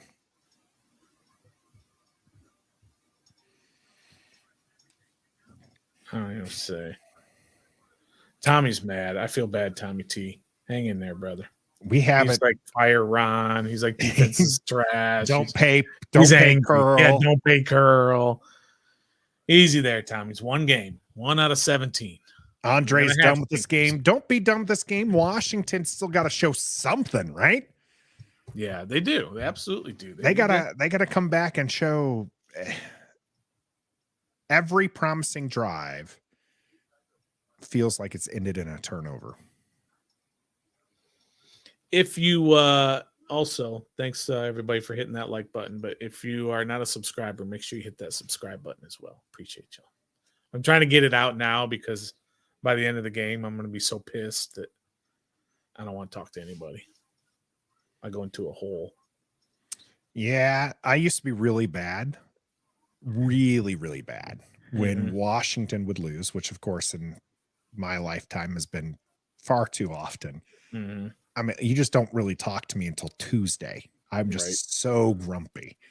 Like JEP here will tell you, like she knew when Washington loses, she's like, just don't even be around him for the rest of the Sunday. And then like Monday, tread lightly. Just because I would be so miserable. I almost broke a window once, not intentionally. It was a season opener against the Giants. We missed a field goal, and I had this ottoman, and I just slammed my hands down on the ottoman, and I just Hulk ripped it, like just went through it, and it flew all the way across the living room, and thankfully hit cushion side on the window. Because if it would have hit the other one, it had enough force. It definitely would have broken the window, and I would have had to pay for a brand new window. So I think that at that point I realized maybe I should tone it down just a little bit, maybe not be so, passionate about the team in that regards. Like it shouldn't ruin the whole week. But It still does. took me like 2-3 years to finally adapt and get a little bit better about it. It helped when I became a broadcaster for the Air Force, actually, because I used to lose my voice yelling and screaming and cheering, and I couldn't do that as a broadcaster. I had like my voice is my tool. All right, Buffalo going to kick this one away. Antonio Gibson's back there. A little sigh from me as this one is going to go back, and Antonio Gibson's not going to take this one. Washington's going to start with 10:37 left on the clock at the 25-yard line, trying to get something going. We're in danger territory, Stoner, by the way. At some point, you just give up trying to go for field goals because you need the touchdowns. Mm-hmm. And then that means if you can't get anything going soon enough, you are going to have a goose egg by the end of this game. And that is unacceptable. There's also a point here where you could possibly bring in Jacoby just because you don't want to get Sam hurt. Yep. But Bates that's with not a now. catch. They are going hurry up. Yeah, urgency here from the offense. I mean, you're down 23-0. Makes sense, but. And shotgun. Gibby is back out there. He's actually still in the bad play. This is it's Gibby's through his hands. It's 3rd and 5. Right through his hands. Good throw, Sam. It was a bullet. You gotta catch it. Come on. But he's got to catch it. He's got to catch it. It got tipped. It's still got to come on. Yeah, that does mess Gibby's up. got to catch it. That does mess it up. I give him a pass on that. Yeah, when it's supposed to be here, and then literally a split second later, the pass is over here. That's a tough catch. But all right, 3rd and 5. Is Washington in 4 down territory here? They're on the 30-yard line. This one's they're going to have to waste a timeout. Nope, they are going to get the snap away. 1 second on the play clock. Howell's going to have to move. Howell's looking to throw this one. Dumps this one off into the hands of Buffalo, who's going to run this back for a score. I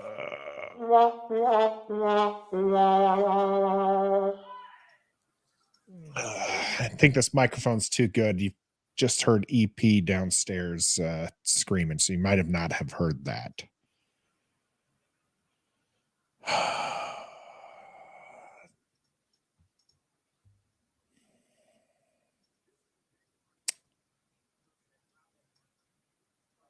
All right, is this now Jacoby time? Because you're going to be down 30 to Howell looking, by the way, to run, had the linebacker in front of him, tried to dump it over him to Dotson and throws it into the hands of the defender.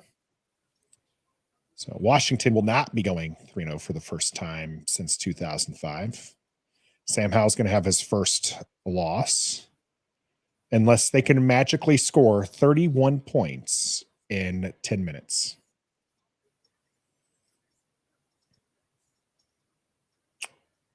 Rough.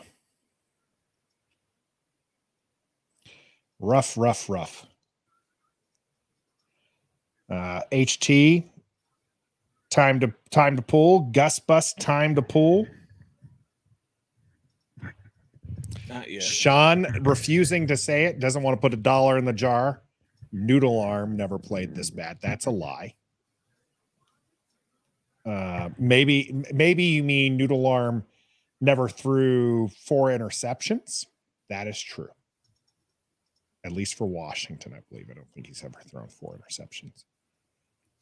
But he's had some stinkers. I was okay with a moral victory. Yeah, this one's just going to look bad. No, this is just going to look all the way around. I do like this kind of take here, Mallory. Glad we got the awful Sam Howell game out of the way. I mean, he had a great game last week against Denver.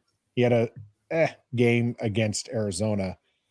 This game is really, really bad. Really bad. And I do agree. Get it out of the way. How do we not know that last week's A game is not the game you're getting out of the way? I'm just asking. I'm not hating. I'm just asking. the question. You want to say this week is the one you're getting out of the way? Why isn't last week the one you're getting? Because we had you tell us that Sam Howell is the quarterback of the future. So this is the bad game. You can't prove that. I can't. It's not recorded. on tape. 2 hours and probably about 2 hours, 45 minutes ago, Stoner told us how Sam Howell was the QB of the future. If you still agree with Stoner on that, after this 4 interception game, you hit that like button if you haven't already. Let us know in the chat what your thoughts on that one as well. I'm kind of, playing it up a little bit. He's going to have bad games, and this is an epically bad game. I don't think this is who he is, so let's not get crazy. Yeah. I there's still a lot of promise with the play we've seen, not necessarily this game. Because I'm digging deep, Stoner, and I'm trying to think of maybe the Curtis Samuel dot. That pass, that was a good pass. That's the highlight of the game, Nathan. Yeah. Oh, and that's what I'm trying to say is as you see just all blue in the stadium. Yeah, all the Commanders fans left. I'd have left. If I was there, I'd have left by now. We're all lucky I'm still here right now, sitting right here. I'm not curled up in a ball in the fetal position in the corner, crying my eyes out. It's ridiculous. 30-0. It's embarrassing.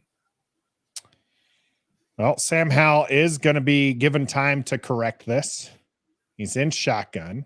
Brian Robinson to his left. Sam Howell throws this one to Cole Turner. Short pass, about 4 or 5 yards on that one. You got to think at this point, at 9:50 left to go here, Washington knows that this game is done.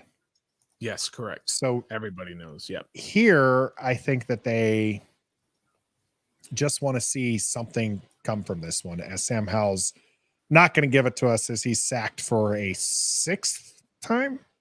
Yep. As Oliver gets to him there. Yep. 6 QB sacks.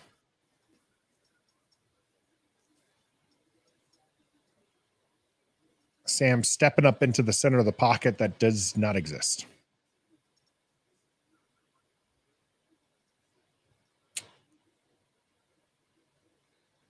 .905 and counting here to go. Washington 1 for 7 on 3rd down, and this is a 12-yard 3rd down for them to convert.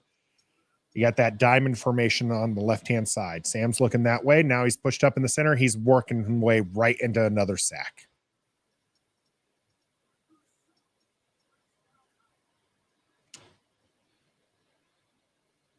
What do we want to do? I mean, we try to stay positive, but we had 2 victories to stay positive with Stoner. Do we look at the 7 sacks or the 4 interceptions? Oh, you gotta look at the interceptions. Tressway punting this one, gets this one away, nice and high, going to be fair caught right about the 36-yard line. That dude felt bad. Dante Hardy, he kind of felt bad. He had room, but he was just like, I feel bad for these guys. I was about to say, if anything, it looked like he had more room than he had in the previous punts. Mm-hmm. Yeah, we are going to have to look at the 4 picks and what happened on each. Well, let's leave that up to those who are watching. What do you want to see? Would you like us to break down those picks, or would you like us to break down the sacks? We already broke down sacks week 1, actually. So we did actually take a look at the sacks against Arizona. 6 sacks in that game. Sam Howell has been sacked, 12 plus 5 last week? So 17 times. How many sacks did they have? I don't know. I saw something earlier where it was 15 through 11 quarters. Yeah. Cook is going to have a wide open hole in the center, and he's going to spin his way for a 1st down. Jamin got smoked. Yeah. Please, whatever you do, James Cook, don't give Nathan any more fantasy points. I don't need him to be crowing about winning his fantasy game because of James Cook. No, I wouldn't do that. I have Mahomes as my QB against Chicago, so I'm feeling pretty good about that one. So no, I almost sat Cook, but opted not to. Here we go. Josh Allen, a shotgun with a first down, is going to hand this one off to Murray, who's going to get tackled there by Chase Young after a gain of 2 yards. Yeah, we got 0 sacks. Someone was asking that question. How many sacks did our first round picks get? They got absolutely none. We were saying the backup quarterback, by the way. That's the worst. That is the worst part. That's worse than victory formation, right? So we're oh no, not Kyle Allen. And it's Kyle Allen. Not Kyle Allen. Please do not let him do anything. Please. It's not even that he'll do anything. It's just that he's even in the game to begin with. Well, I formation here from the Bills. Allen's going to pitch this one out. This one's Harris. I think Cook's probably done then too. No, Cook looks like he's on the sideline looking to potentially come back in at some point here with 6:30 and counting now for Washington. That brings up a 3rd and 7. Yeah, you never want to see. This is probably the most sullen I've seen Sam Howell look, by the way. Normally he looks fairly unfazed. He looks kind of down in that image that we just saw of him. Goodness gracious. Kyle Allen in shotgun hands this one off. 3rd and 7 and bulldozes his way. Murray bulldozes his way to a first down. What's a skunk in the NFL? Like, can they just call the game? Can they just say no more? Losing bad enough that This is the effective skunk right here. You've got your backup QB, and I don't even think it looks like actually Cook has got his helmet off. So we're done seeing the first string offense. Yeah, I mean, I just saw Kalike Hudson come in the game. So we're putting our backups in. And if Washington gets the ball, I think you'll see Jacoby. And it's not like he's going to go back there and start throwing the ball around. He's just going to hand it off. Yep, Kalike Hudson in there. A little Kalike Hudson sighting as it's a handoff. Here is Cook, actually. It looked like he had his helmet off, but he comes in there, gets tackled after a big gain, another 6-yarder there. And that's a big if, Washington gets the ball back, then I think it'll be Jacoby. I'm going to start looking at all the other scores. I'm going to see what's going on around the rest of the NFL. Because this game, pun intended, is cooked. 2nd and 4 now for Buffalo, looking just to eat up all what's left of the 4 minutes and 43 seconds. Cook in there. Kyle Allen, the quarterback for Buffalo, as this game is out of hand, pitches it off to the left-hand side. Cook gets this one. He's got a wide open space. He's got one man to beat, and he couldn't do it. Thank goodness. St. Juice able to tackle him. I'm like, come on, man. If you're going to run that far, at least get into the end zone for me. See, there's some glee there. There's some glee. This is going to be a 37-0. This is a huge run here by Cook as Barton. Look at where Cody Barton was, though, on that pitch. He was 15 yards downfield being blocked. I mean, I understand his desire has been, his. What do they say when you beat somebody so bad? What is that? We took their will. I mean, Cody Barton's will has been lost for this game, so I understand it a little bit. 6 rushes, 60 yards. They want to run the ball, and you're going to let Kyle Allen score a touchdown on you at 1st and goal here. Let's see how this goes as we're at the 2-minute warning. Is this what's happening here? Did they finally run off enough of the clock? I mean, they started this drive. No, it's 3:49. Yeah. Buffalo takes a timeout. That's a choice.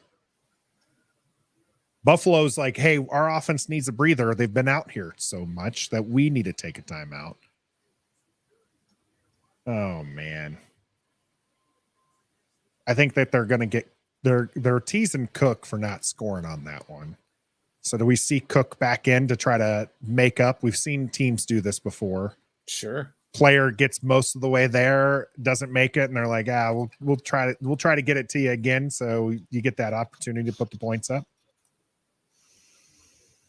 Not going to be the case here, as Murray is the back, as most of the time here when they get this close. Ball is on the 4-yard line. Some motion.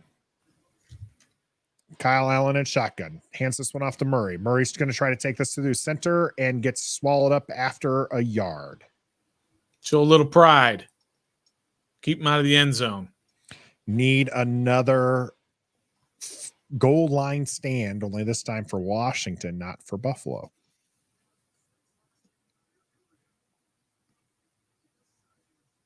This is, I believe, the last time Washington was held scoreless. Carlos Rogers sighting. You can tell because it's easy to read the back of his jersey because he's always chasing guys. There's a little shout out for Tiki Barber there. 2nd and goal here. Cook is in as the running back. He is going to fall forward and not go anywhere. I am good with that.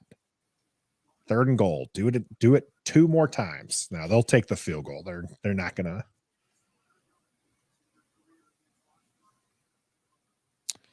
Ooh, man, Tiki Barber used to tear us up. Mm-hmm.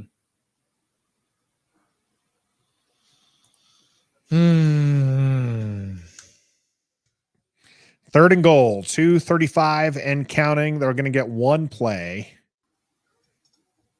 away here before the 2-minute warning.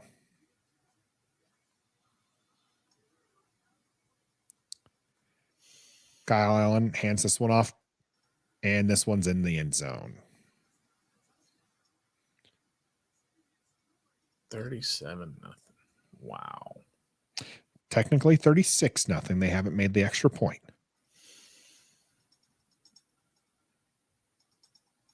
Poke the bear, Nathan. Poke the bear. See what happens. At least you don't see Cook getting a touchdown. Rough 3rd game here for Washington. Washington's going to get the ball back with 3 timeouts Jacoby and the 2-minute warning. And they'll just run the ball. That's Stoner's guess. What do you think is going to happen? Let us know in the comment section there what you think is going to happen as the Bills are up 37-0. Now, you don't think that maybe they'll go and try for a field goal? Are you that kind of coach that prevents the shutout? Nope. I'm just trying to not get my guys killed. Nope. Well, Howell's going back out there, looks like. Well, Jacoby's got his helmet on, which he didn't have earlier. I'm throwing Howell out there. He needs the reps. Run the 2-minute offense. Try to get something going. EB will get the QB crushed, Patriot Clip says. The QB is going to get himself crushed. He's been holding on to it. If we don't do sacks, I'll at least look over them myself to tell people. If we end up doing the interceptions, I'm going to I'll look at all the sacks and tell you whether or not what I think happened there. Because the 6 sacks against Arizona, we only put 2 on Sam. Mm-hmm. These felt a lot more like Sam's fault than the offensive line's fault. Interceptions. I mean, those are game changers. Ooh, it was bad. This was bad. This was really not a great outing here for Sam Howell and the Washington Commanders, losing in bad fashion right now, 37-0. Just 2 interceptions, by the way, in the red zone as well. And then 1 returned for a score. Whoever had Buffalo's defense is probably pretty happy. I don't think he should be throwing the ball, personally. Well, here we go. He is going to throw it. He's got a little bit of time this bit, and now it is a pass out to Terry McLaurin for a Washington first down. That's going to take us to the 2-minute warning as Washington is not looking to rush this one. Pun intended. 2-minute warning here on Ref the District. And as much as we love our Don't Sleep Energy guys, we're going to keep this one on us. But do head out to don'tsleepenergy.com. Use the code DISTRICT for 10% off your entire order. Get the best energy drink known to man and the official sponsor here of Ref the District. As we hit the 2-minute warning, Don't Sleep Energy makes you great. They do. Which means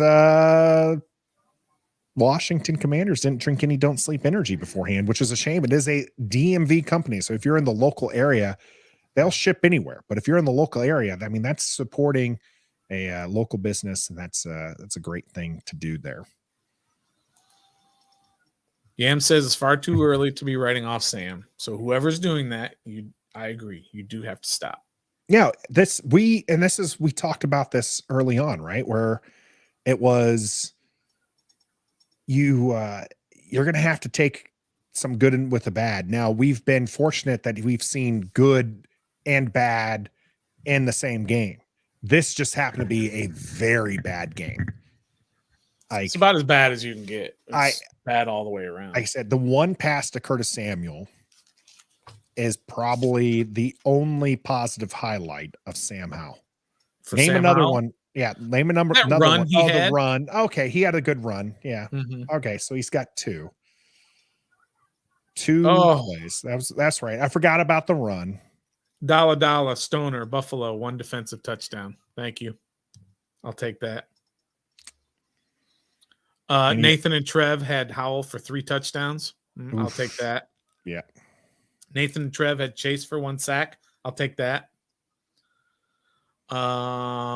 Trev had Washington with 4.5 sacks. Nathan and I will take that. Trev had 130 total yards for B-Rob.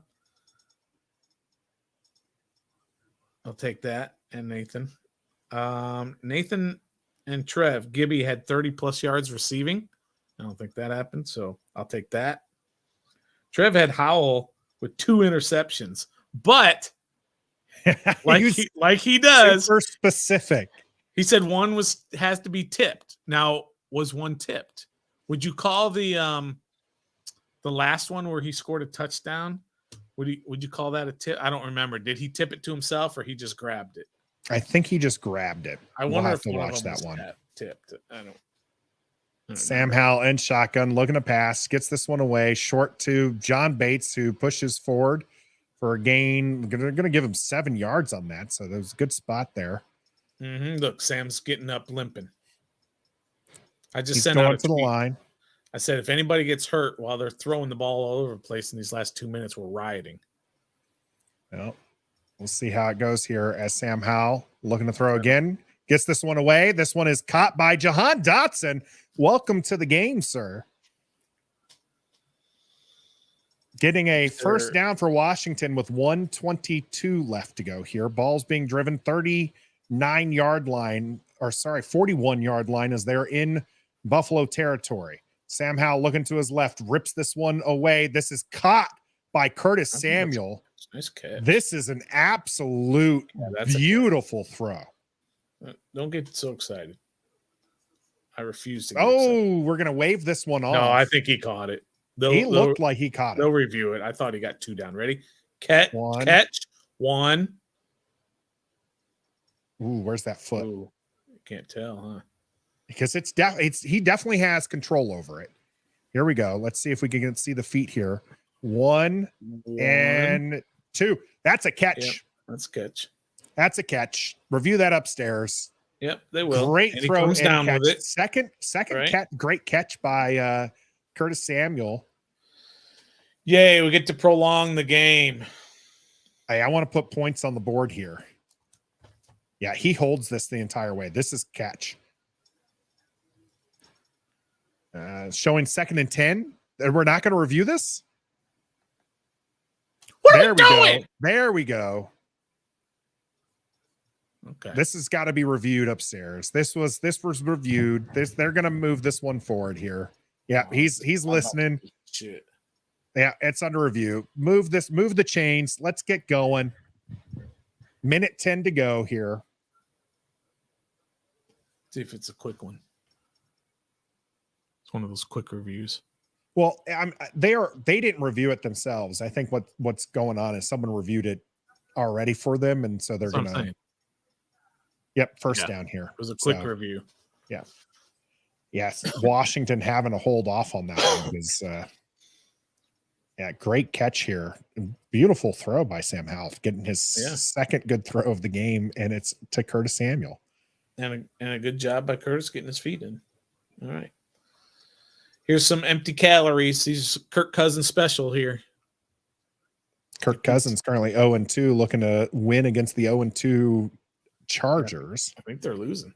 They were up last I'd seen. So here we are. Sam Howell looking to throw, now looking to run. He's going to eat another sack. That's number 8. How many did who was that had that? Was that Beck that had like a 11 sack game? I think it was Buffalo. Yeah, it was Beck. I think it was Buffalo. And I think it was 11 sacks maybe. I mean, that's 8 already. Oh, let's call a timeout. Yeah, let's with 1:02, 2nd and 14 here. Washington, and this is what I like about this. I get it. I get Patriot Clips. You're with Stoner on this one. Sam Howell gets hurt. Fire on is what Patriot Clips say.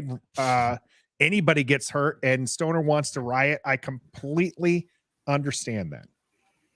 Sam Howell's a young quarterback. He's just had the worst game of his career. Of his life. You need him to get these reps, and you need him to see something positive out of this. Hopefully he can get it here as the ball is at the 28-yard line. He's in shotgun. He is going to look at a pass. He's going to void and then get sacked. 9 sacks. 3rd down. 55 seconds. Washington looks like they stopped the clock again. Timeout, Washington. Ron Rivera and Eric Bieniemy agree with me. They don't want the skunk. They want to see Sam Howell learn from this. Right now, he's not going to learn anything getting his head bashed in because he's holding on the ball too long. 3rd and 19. 55 seconds. Washington with 1 timeout, just trying to get something out of this. 37-0 right now. There'll be no celebrating in Washington for the burgundy and gold this timeout. 3rd and 19, obviously 4 down territory. Sam Howell looking to pass, has some time. He's going to move out to the right. He's going to dump this one behind Curtis Samuel. So now you got 4th and 19. Just kick the field goal. No, that's a Bush League. Do not kick a field goal. That's Bush League. They are absolutely about to kick a field goal here. That's Bush League. Sam Howell was seen trotting off the field. So I believe Sam Howell looks like he is a little banged up here. Joey Sly is out to prevent the goose egg, a 51-yard attempt.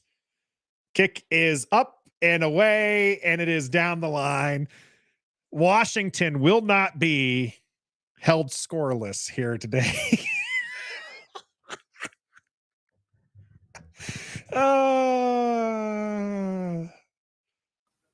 Hey, the snap was good. Look at the snap. Look at this snap. Perfect. Hold was good. Joey Sly, good from 51. Oh, man. That's embarrassing. That is hilarious. Houston, by the way, 34-17 over Jacksonville right now. Wow. In the 4th quarter. Minnesota is down 28-24 against the Chargers. They do have the ball, 7 minutes and 12 seconds there.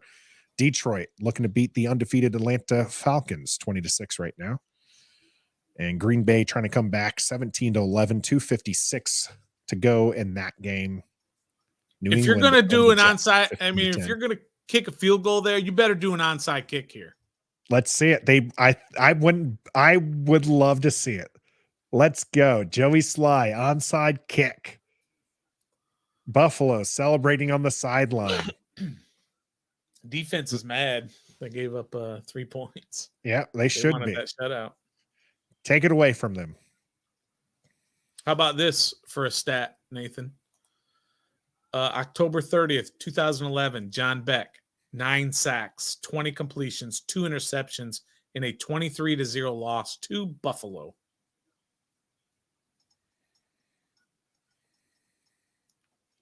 By the way, Buffalo looked like they were prepared for the onside kick there, and Joey Sly knocks it into the back of the end zone. Can we be done with this?